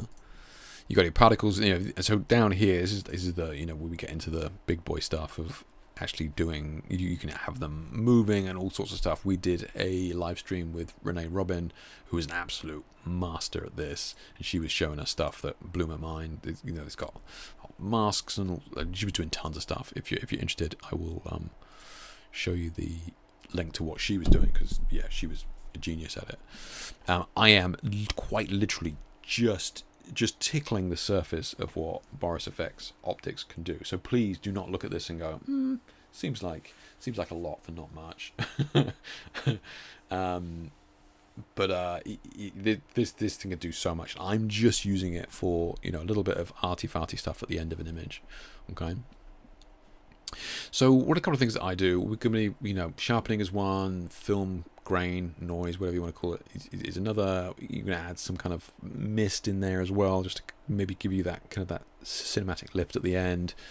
A little bit of lens distortion, maybe that sort of thing, right? I don't want to do anything in here that when somebody sees the image, they go, "Oh, that's got a filter, you know, applied to it," right? So what am I going to do? I kind of want to keep it fairly subtle, right? So something like this, right? We can come in here. Let's see. What do we got? Diffusions, blurs. One of the ones here. Like mist is pretty good. I like mist, right? So mist is going to lift it a little bit. So over here on the right, we're going to see. You guys can't see it. Can I drag this down? Oh, I can. Nice. Okay, you don't need to see the histogram. Trust me, it looks beautiful. Okay, so yeah, over here on the right, we've got what the actual filter is doing. So we can, like here, we can change the color of the mist filter itself that's coming in, right? So we can warm it up, and then we can adjust the brightness of and it's not just applying like just a white sheet over the entire image. It's looking at highlights and it's, you know, working with it, right? So yeah, so we can kind of add a slightly warmer glow in there if we want, and then if you go, well, you know, maybe we can adjust the blur of that as well. We can also adjust the overall temperature of the image. So sometimes if I'm bringing in, you know, maybe this blur is pretty orange. I don't know if I can get something, you know, fairly orange like that, and I can kind of counteract some of that down here by cooling down like the rest of the image as well. Right, so I can counteract kind of like the foreground. The warm glow is still coming in, but I can kind of counteract the foreground here. Right. Now I'm doing big adjustments here. Obviously, you can do them far more subtly. You can add the colors to it here. Then we have like the range of the glow as well, right? So you can change how much it glows from the center point or the brightest part, and then this position thing is kind of I haven't really worked out entirely what that does. Maybe I'm not using an image that shows off what the position thing does well. But the blur one is also good as well. We want, you know, just to keep it as organic as possible, so I'll keep it there. But yeah, mist like doesn't need to be too much. Just need to add a little bit of you can see kind of the warmth coming in there as well.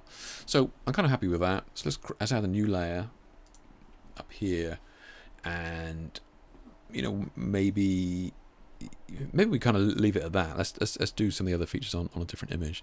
Let's just come in and add some film grain. Got some grain here.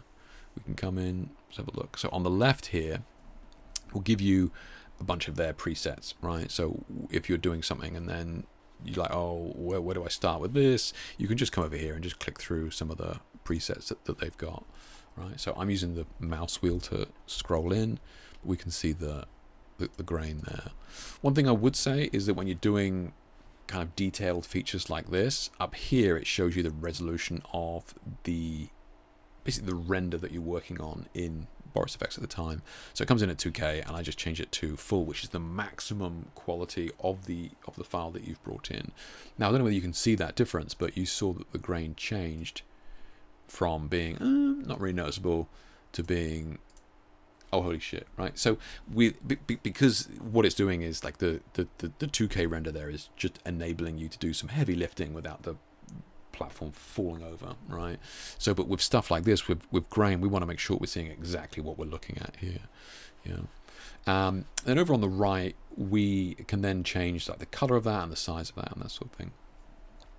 This is kind of a cool feature that I've been playing with, like the color of the grain, and this is something that I was watching. We watched the Peaky Blinders movie the other night, and I could see that. 'Cause I mean, I haven't checked, but I'm pretty confident they're shot on digital, and they've added the noise or grain afterwards, and pretty much all of that was just red-green grain, right?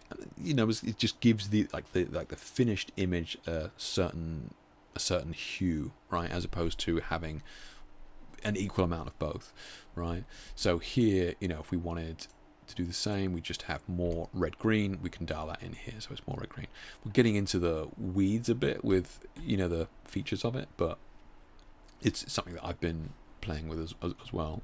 So the softness as well, we saw when I showed you an image that I shot on the Pentax 6.7 medium format film, like grain isn't sharp, whereas I do see a lot of people adding sharp grain, right?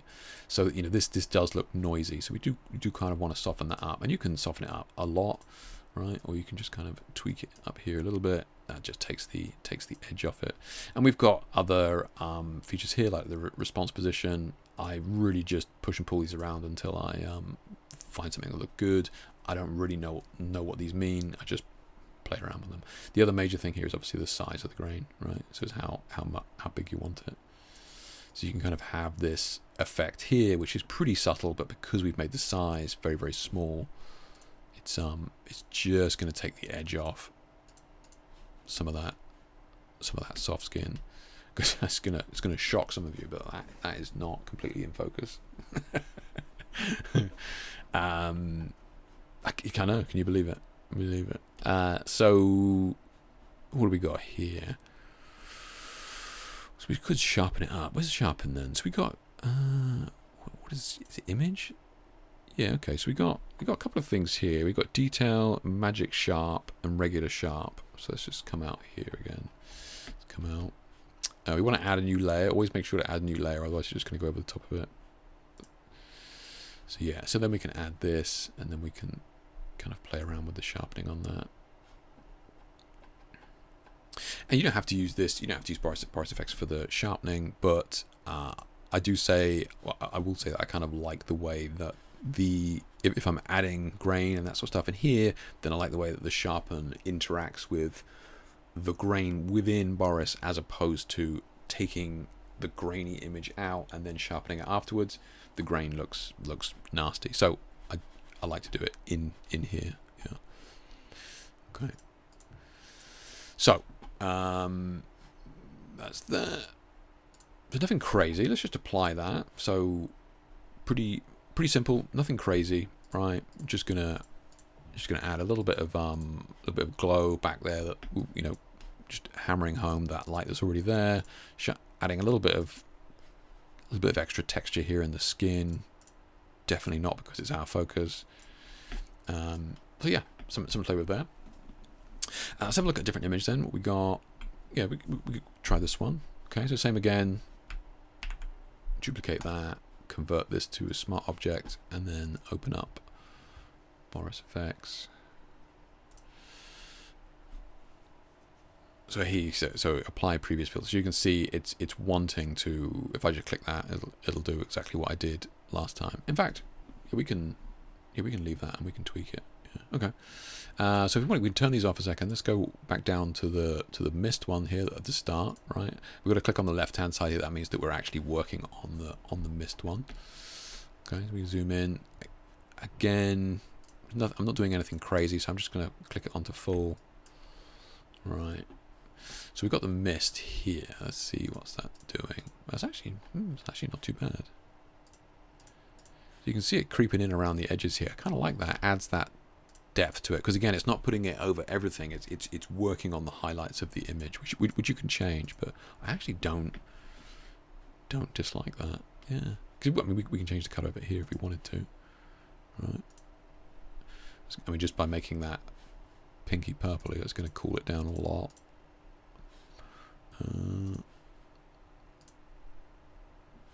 That's the blue.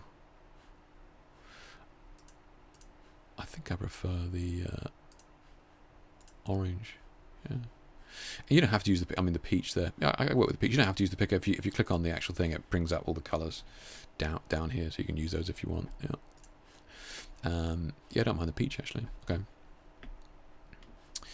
Do I want to bring that brightness down a touch?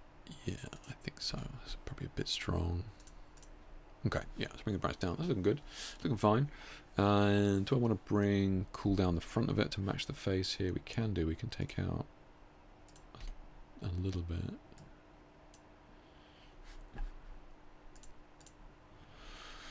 Yeah, that keeps the face cool. Okay, yeah, that works. All right, so happy with that. Let's move on to the next one here. So we got the grain that we already did last time. And zoom in. I'm going to click around down here. I think I want something a little bit. Yeah, that's looking not too bad. Let's go to 400. We just want to take away. This is something that, with those of us, I think this was on the 85mm prime, what, 1.4 or something. So what happens is that, although I love the effect of a portrait shot like this, some people don't. Some people are like, oh, 5.6 is what you should use for portraits, so that you get at least the nose and the eyes in focus and the lips. But I do love the effect, especially when they're turned like this. But you can see how quickly it drops out of focus. The downside of a lens like this when it's out of focus is that you get these kind of blank expanses of no texture from the skin, right? Because it's out of focus. Not my fault this time. Out of focus because of the aperture. So sometimes this can look, I don't know. Sometimes I feel like with like large areas of skin like this that are out of focus, it can kind of benefit from a little bit of texture in there. It's looking good. You can see it's less noticeable up here on the texture. Because we already have texture up here, we don't really see it. But down here where there was no texture, you can see how prominent it is, right? So I'm just going to make this a little bit softer, just to take the edge off that.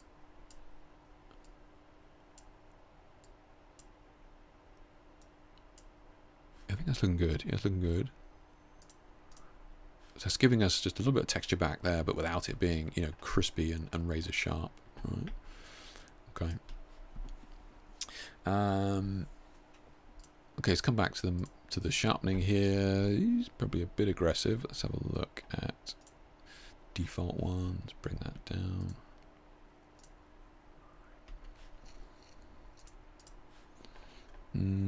Yeah, I can get on board with that. I might take it down just a tiny bit more.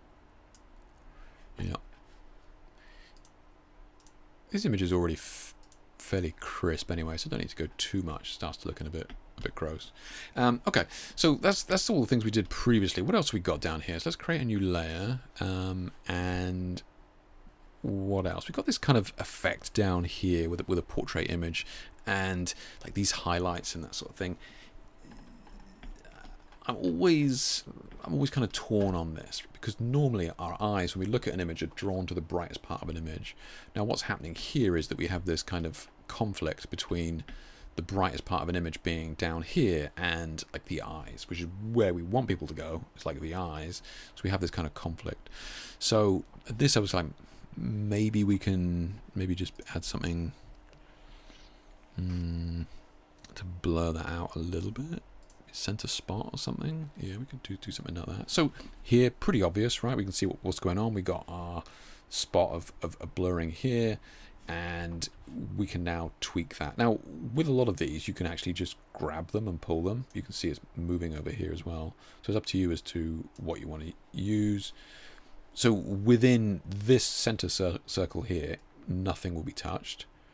So we kind of want to get that center circle outside of the eyes, right? So we know that that's not affecting the eyes. And then we can kind of, if we're looking down here, we can kind of bring that in as to how much we want to soften that up. Yeah. That's actually not looking too bad.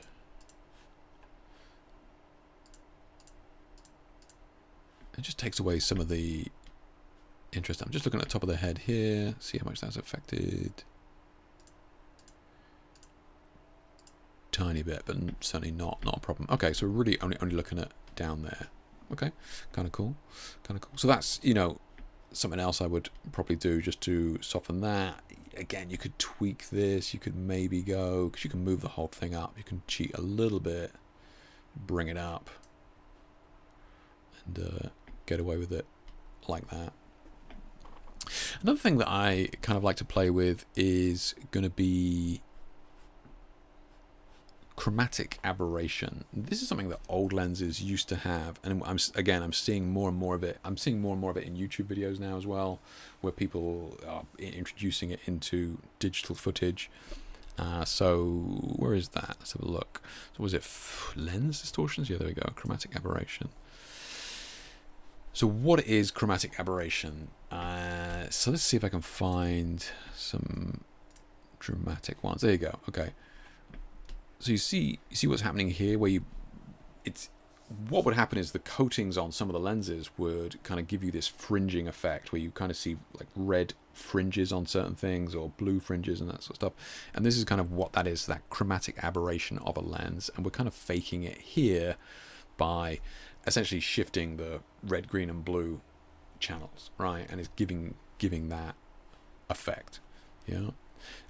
So let's have a look. So something like this, we obviously don't really want it affecting the face. Ideally, I'd kind of want it affecting down here, but not the face. So we've got a couple of options over here in their presets. So we've got green, mag, which is magenta, pull from bottom.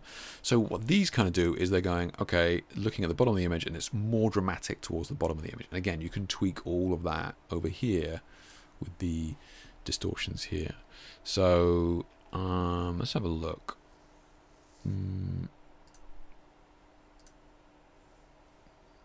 Domino, blue, yellow. I can kind of get on board with that. So let me just turn this off and on. So we start to see this subtle fringing effect towards the edges out here, right? And I don't think it should be. It shouldn't really be affecting the top. Yeah. Okay. Obviously, we can do, right? We can have it more dramatic down there. You can see it shifting over there, right? And again, this is just pulling us away from this. And it's almost like you're looking, it's almost like the glass or the lens is looking through an old wine glass or something like that down there. Okay. But if you've done it right here, and you can do that with the curvature in the center, you can kind of move that spot around so that it's only affecting one edge or just both edges and leaving the center open.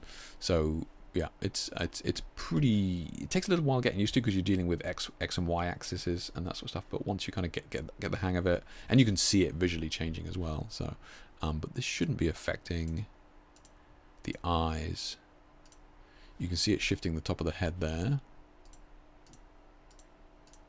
but that's fine. Yeah, so we're keeping it pretty clean, and we're just creating a little bit more distortion down here, because we don't want people looking down there. We want to keep them away from that. Okay, so anyway, happy with that. The other thing you can do here actually is you can kind of move these around. So I would probably put the chromatic aberration down there, and then I would probably put the center spot. Yeah, so you can see how much that changes, right?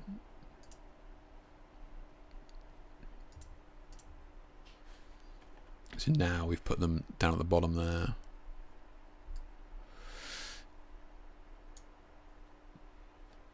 because the sharp is above it, you see how much of a difference that makes. I actually think I prefer that.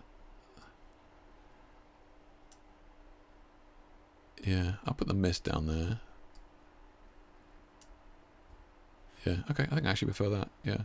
So that kind of just focuses on keeping that sharp. The sharp is still in there, but the chromatic aberration is blurring the sharpness, which is actually kind of works pretty well. Okay, that's cool. Yeah, let's apply that. So there you go. So the face is left pretty clean. You guys can't see the bottom of that. I apologize. Sorry. So the face is left pretty clean, but just drawing the attention away from that down there, which is like super sharp and like really shiny, and you know, just trying to keep the focus up there. But you know, when you look at that image, you shouldn't go, "Oh, check out the effects being used." It's not about that. It's just about drawing the viewer's attention where you want it. Yeah. I shouldn't think there's any questions. I'll just check that. Yeah, all good, cool. Yeah. Okay.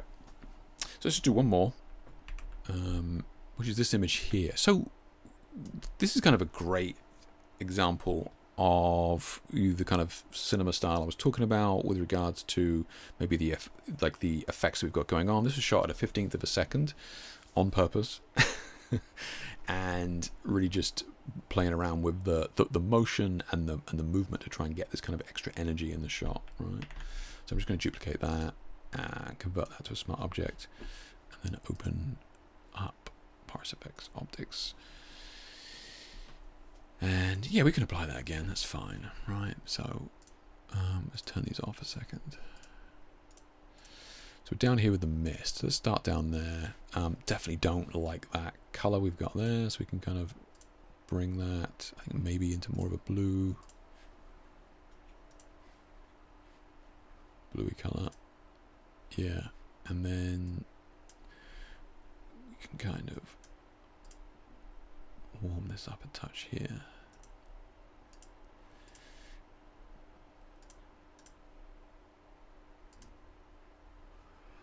Okay, so just adding a little bit of a cold glow from behind to kind of match the lights that's kind of going on behind there, and then I'm just adjusting the color of everything here, i.e., you know, the face, to kind of bring that back after the kind of colder wash. Okay, so we can put the center spot on again. I don't think that's going to affect us too much. We've already got a lot of blurring going on there anyway, but let's see what's going on with that.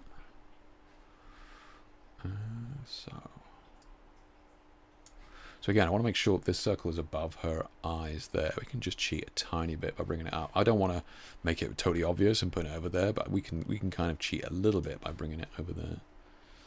We can bring that fall off in there. So let's see with that off and on. Again, we can work in full res. So just taking the bottom away. We're not losing anything, just taking the bottom away there. That's fine.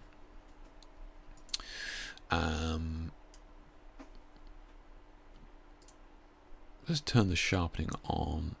Now this is interesting with this one. So this magic sharp thing is actually pretty powerful for this. Now, as you can see, this is blurred because it's 15th of a second shot with LEDs, right? So there's a ton of you know, kind of motion there. You can even see like the catch lights in the eyes are definitely blurred.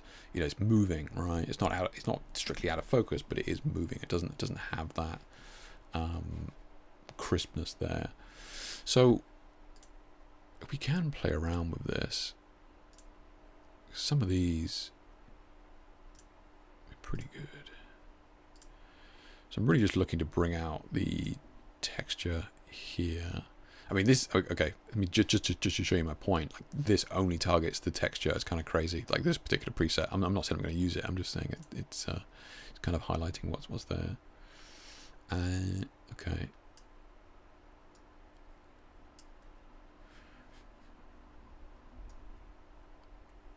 So this is that kind of haloing effect you can see with the threshold here. So we want to bring that up until we can kind of start to see that. We got to be careful with that. Edge sensitivity. So this is going to be what affects the actual edges in here. Pretty high.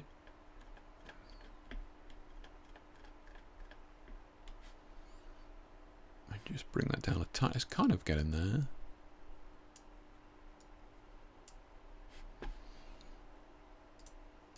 Yeah, okay. And we can bring our noise in from before as well. We can make that more dramatic if we want. We can. We also have in this other one here. We have Film Lab grain. We have ultra grain as well. So this is using some of the cine cameras, the Alexas, and that sort of stuff. So we can have even more grain there. It's actually not too bad when it's zoomed out. I don't mind that. Let's have a look. I might soften it up a tiny bit. Oh, this is actually a different menu here. Oh, interesting. Okay, it's actually a different menu to the other grain menu. Okay, I'll go back to this one just because I know how to soften this. So I'll make it larger and then soften it up. Yeah. Okay, looking fine. Yeah, and then we can bring the chromatic aberration in. And with this one, we can start playing around with some of these. Let's have a look. So green and magenta pull from bottom. So again, when we turn this off and on, you should see that the bottom is highly affected, but not the top. Yeah. So the eyes are kind of fine, but you see at the bottom of the dress there, or the kimono thing. Yeah, I think the dress. It's I'll put that underneath the grain. I'm actually going to put that chromatic aberration underneath the blur. So it was getting a little bit too crisp, whereas now I think with that blur on top, it's kind of helping to keep it in check a little bit.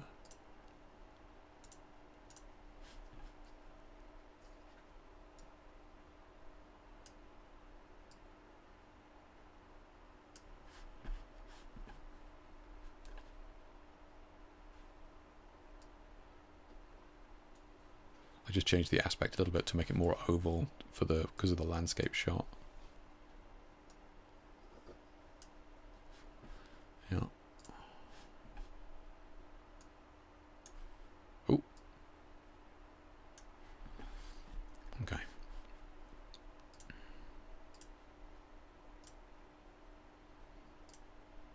That was just so you could see different versions or layers at the same time. So I didn't have it checked as to which one I was actually working on, so it's invisible on the screen, so you have to have this view compare thing clicked on here. So I was making adjustments, but it wasn't having any effect, so I just got to turn this down. Yeah, there you go. Okay.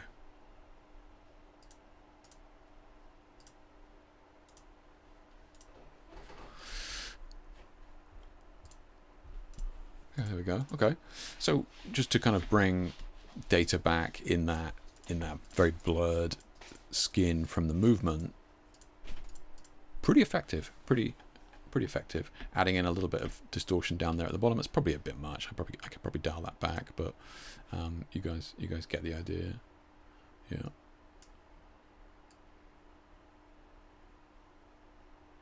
Yeah, it just needs to be a kiss of it down there. That's fine. Okay. So yeah, so it's definitely a ton of fun. You can do a lot in there, and you can go, well, I can do most of that in Photoshop. And yeah, for what I'm doing, I'm sure you could get something similar in Photoshop yourself. I just like working with everything in there in that piece of software. Plus, it gives you a bunch of presets that you can kind of get started with, which I think is pretty cool. But yeah, give it a play if you haven't heard it or tried it yourself. Give it a go. I mean, it's a free download as well, so it's a bit of a no-brainer, as it were. Yeah, test it out. Okay, so any questions on that, then let me know. If there's anything I didn't cover that you were like, what does that do, or something like that, I can certainly have a look. But otherwise I think that's good.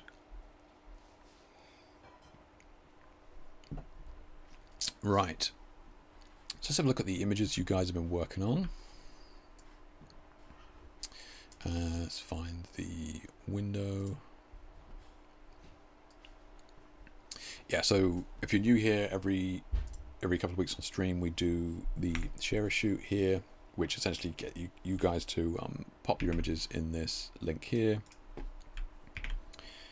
and we can go through it, take a look. If there's anything that I need to add in terms of feedback or CC, then I do tend to do that as well. And you got to remember, it's not about me thinking that I can make the image better or anything like that. It's about offering alternatives. Have you maybe thought about raising the height up here, and this is why I would do that, to get light on the shoulder? Have you thought about maybe adding a color grade that combines those greens and blues, or stuff like that? So practical stuff like that. Okay, so let's have a look at everybody today. Let's see what we got. So Anders is up first. A lot of color. Again, we got these streaks in camera, which I like a lot. It looks like he's using some sort of filter here. So Anders says, this is the 2-light setup I found rather rewarding. I have a big diffusion as background, actually from a 2 by 1.5 meter 5-in-1 collapsible reflector.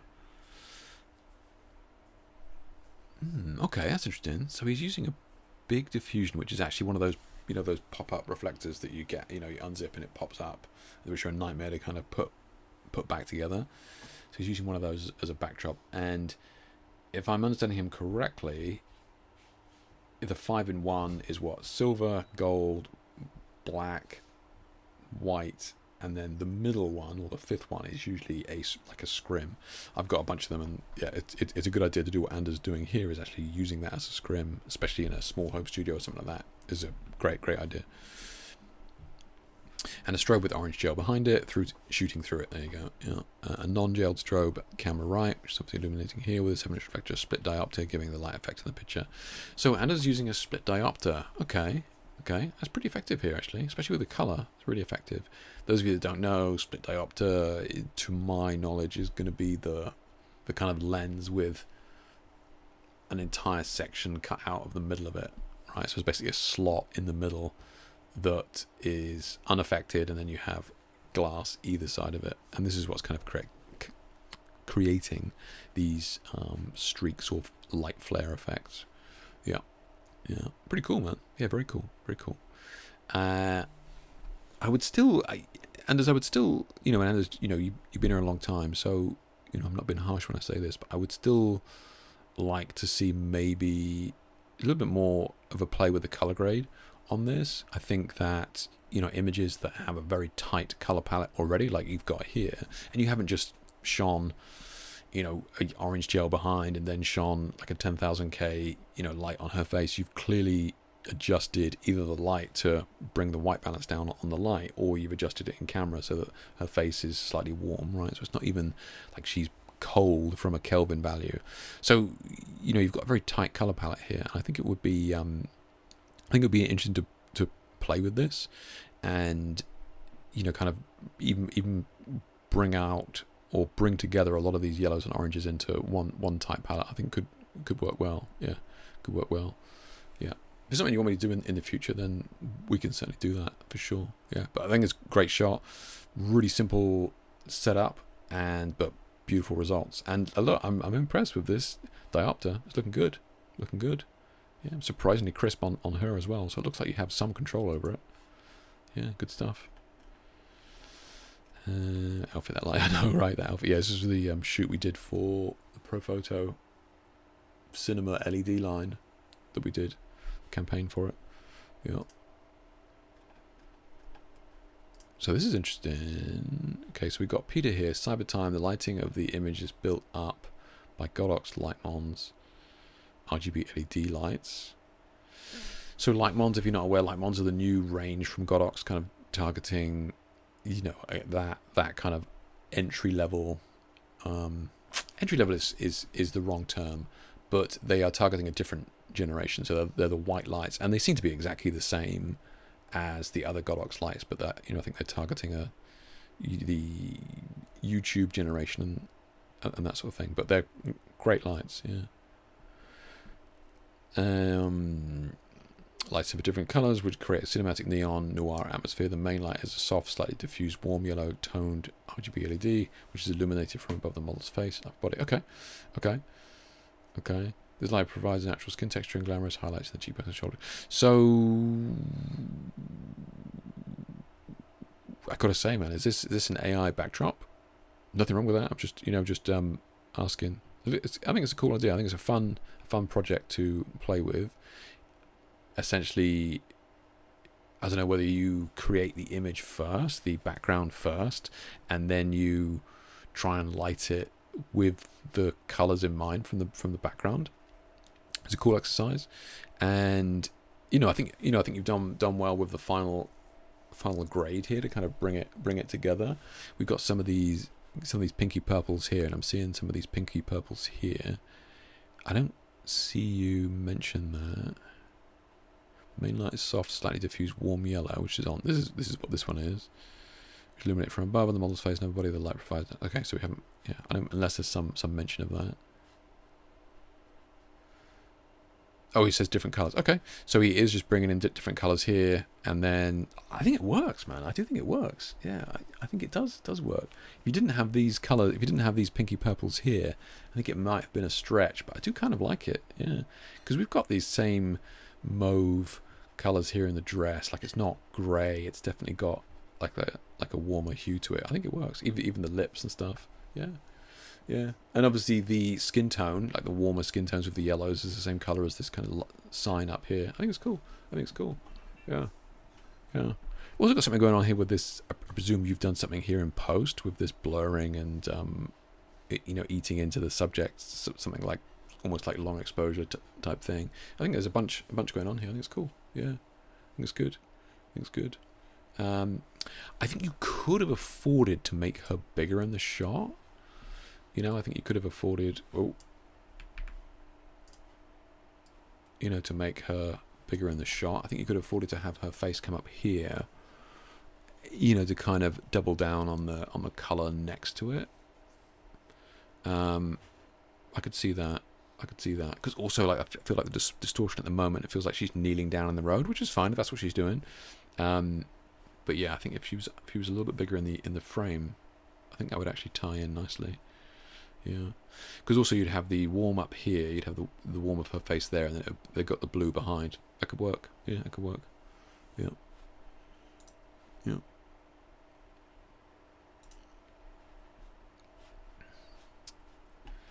Oh, and you're in there, nice. Okay. Yeah, nice, man. It's a cool shot. Yeah, it's a really cool shot. Yeah, like I said, it's something we can, if you want, in the future, we can spend some time doing some. It's been a while since we've done any color grading on stream, actually. Yeah, we can have a play with that. Got one from Tony, a man from down under. Tony's always doing something different. I love it. Yeah. Tony's got to be retired. I don't know how. He's always shooting. Had lots of fun with plastic sheets this weekend. This is cool. I've never really found the right plastic sheets for this. This is really good, Tony. This is really cool. 2 shoots, 2 different models. It is a bit like smoke photography. Yeah, true. Yeah, lots of different shots, and none you can easily reproduce. Yeah, it's true. We shot with the model both behind and in the sheet, the different light and colours positions with a fan blowing, keep plastic moving all the time. This is good stuff, man. This is good stuff. Yeah, I think there's a couple of things that make a shoot like this pretty tricky, and I think you've managed to overcome them pretty well here. I like the fact that you're using a fan to keep it stuck to her. I think that's a great tip, because as soon as it comes like more than an inch away from her, we can see here, right? As soon as it comes like more than an inch away from her, it just can't see anything at all. So using a fan to have her kind of have that blown onto her, I think it's cool. I also like the way that it's coming back here as well. Yeah. I would personally ease off on these bright lights that you're using here. I think it works because of how abstract the shot is, for sure. We still got some kind of texture here. I still think you could just ease off on the brightness of these a little bit, but very cool. Love the separation as well, having a very clearly defined between this, hard cut, almost like this diagonal going through the frame of the of the green on one side and the yellow on the other side. Very cool. Yeah, this is good stuff, man. This is good stuff. Yeah, yeah. Again, similar to what I was saying to Anders, I think when you have these very tight color palettes in images like this, you'd be surprised as to how much you can push and pull the colors without kind of losing the original context. And when I say push and pull the colors, I mean tightening them up, to give it a proper grade. Again, yeah, I think that would probably benefit from that. But great shot. I'm sure you got tons of great images. Yeah, good stuff, man. Good stuff. Very cool. Eric says if it is AI in the background, I don't have a problem with that either. I do it quite a bit, and it's always fun exercise to get lighting and colors to match. Exactly, Eric. Yeah, I mean, yeah, here. So Eric was talking about this one. Look, I think there's time and a place for it, right? And I think that, man, I'm not going to go down that rabbit hole. I'm not. We can save that for another time. But I think there's a time and a place for it. And I think what Peter's doing here, and what Eric's talking about there, is a fun exercise. What Eric's talking about, and I think this is what Peter's doing here, is he's matching, two images together and kind of playing around with bringing colors from one into the other. It's trickier than it looks. I would always err on the side of just making a note that it's, use an AI background. I would just so you don't get, shredded. Just takes 2 seconds to put AI background. And just to cover yourself, really. But yeah, I think it's like you said, Eric. I think it's a fun exercise to do. Yeah. And I'm not going to travel to Hong Kong anytime soon, but I want to kind of try out this idea. Yeah, fine. Yeah. Well, from Lizzie here. Lizzie captured the pressure shot at a wedding I did over the weekend. I was using the Godox V100. Oh, nice, using the Godox V100 speed light. I love that thing, man. I love that thing. Lizzie, I don't know whether you're in chat or not, but we're using it with TTL. Gotta say, I'm a convert. I was not convinced until I used it myself, and then, like, if I was shooting a wedding, I would use TTL without question. Yeah, the thing never missed. It was crazy. Yeah. I need to get back into using speedlights more. I have been using them. I just got to be careful about sharing them, just because they're not always popular, I suppose. I mean, which is fine. But I don't need to share everything. But yeah. But the it is fun though. It is fun, and it's so fast to work with them that, again, bringing up the nostalgia word from the 90s of us in art college, was a ton of fun using speedlights. Got one from Edgar here. Nice one, Edgar. Thanks for popping one in here last minute. I used a Sony AR4 camera with Zeiss 24mm lens. That's 24mm, is it really? I used 4 Godox ED400s with color gels, red, pink, blue, and orange. Experiment, something creative. Nice. Okay. So we got, what do you say? We got red. So we got the red here. I presume we got the pink maybe up here.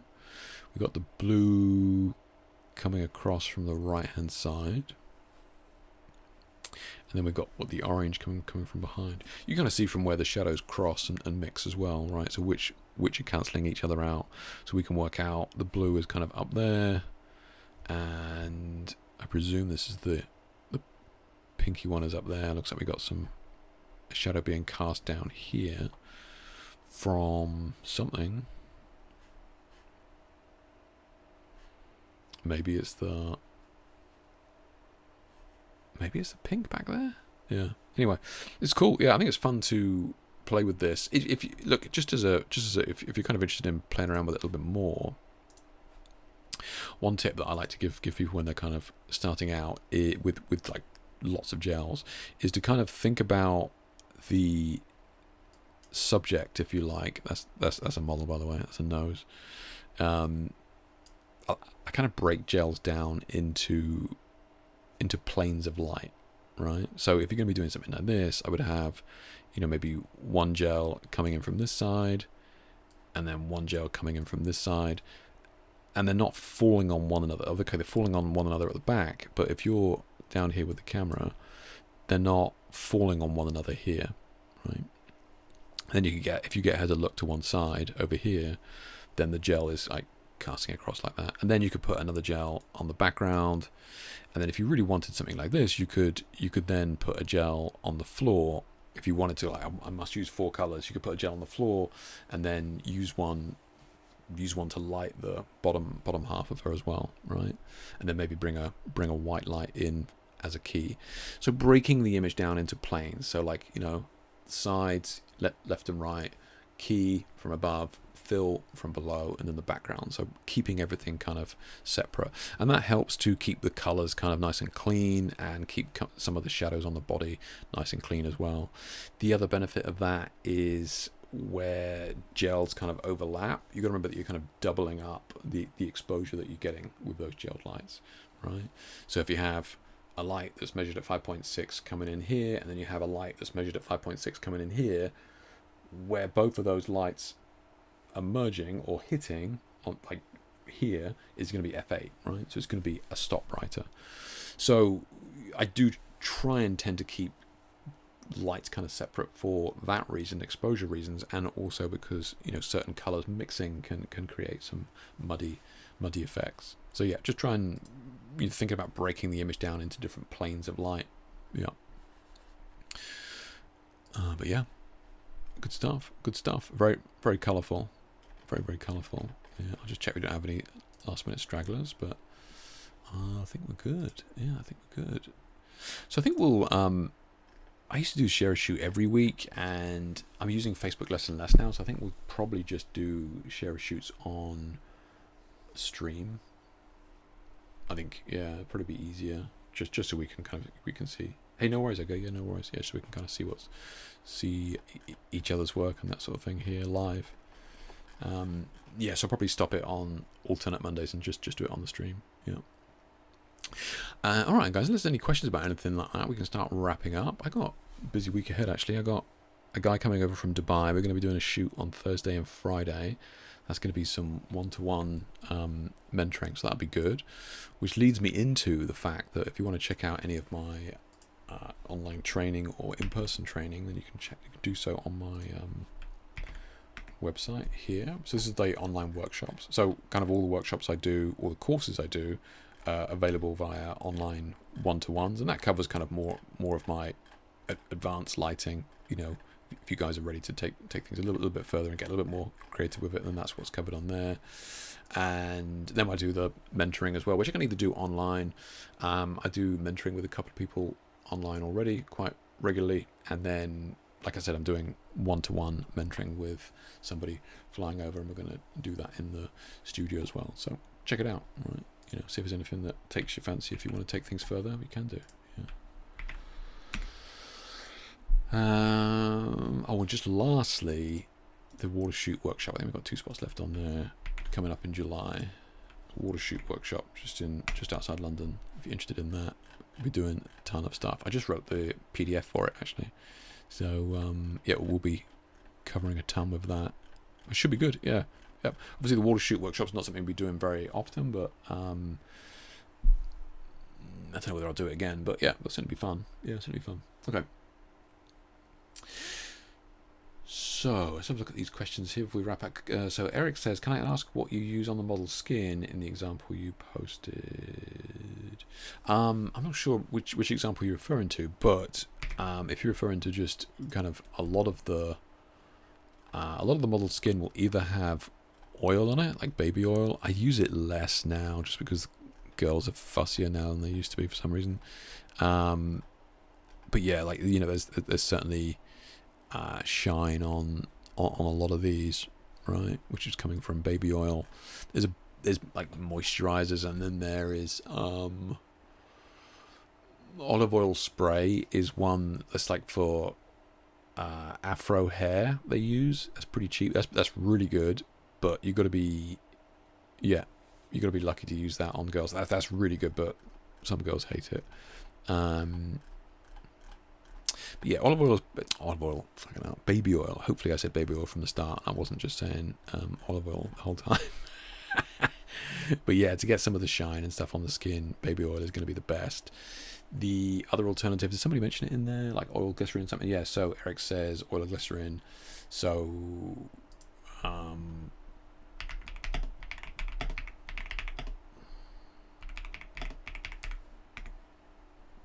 There we go.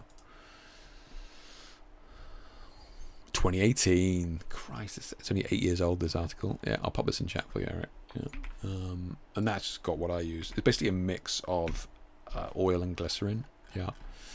So these were the days. Girls are really fussy about oil now. I don't know where this has come from, but girls used to be fine with getting drenched in baby oil. Now they're less. I don't know. I guess it does mess up the hair, But so you got baby oil here, and then we got glycerin, which you can get for like a couple of quid from like pharmacies and that sort of stuff. Shower mist. This one's really good, actually. This one's really good because this is kind of like water. It doesn't really affect them too much. You have to keep applying it a lot, but if they're like they won't put baby oil on, then you can use this mist. It's really good. This is kind of like the best stuff. This is like hands down the best stuff, but it's rare that they will allow you to basically olive oil spray on them. Now, don't tell them it's for cooking. It's for afro hair, right? That's what they use it for hair a lot, to nourish the hair. So it's perfectly fine for human consumption, but that is the best one. And at the bottom here, it just goes on about the glycerin water combination. Glycerin is extremely globular, which is great if you need actual whole droplets to kind of sit there. But I prefer to kind of water it down, so 3 parts water and then 1 part glycerin, and then you can just spray it, and then it gives you a far better result. Yeah. 2018, man, that's crazy. Wild time, man, wild time, flying by. All this is going to be all these articles. I suppose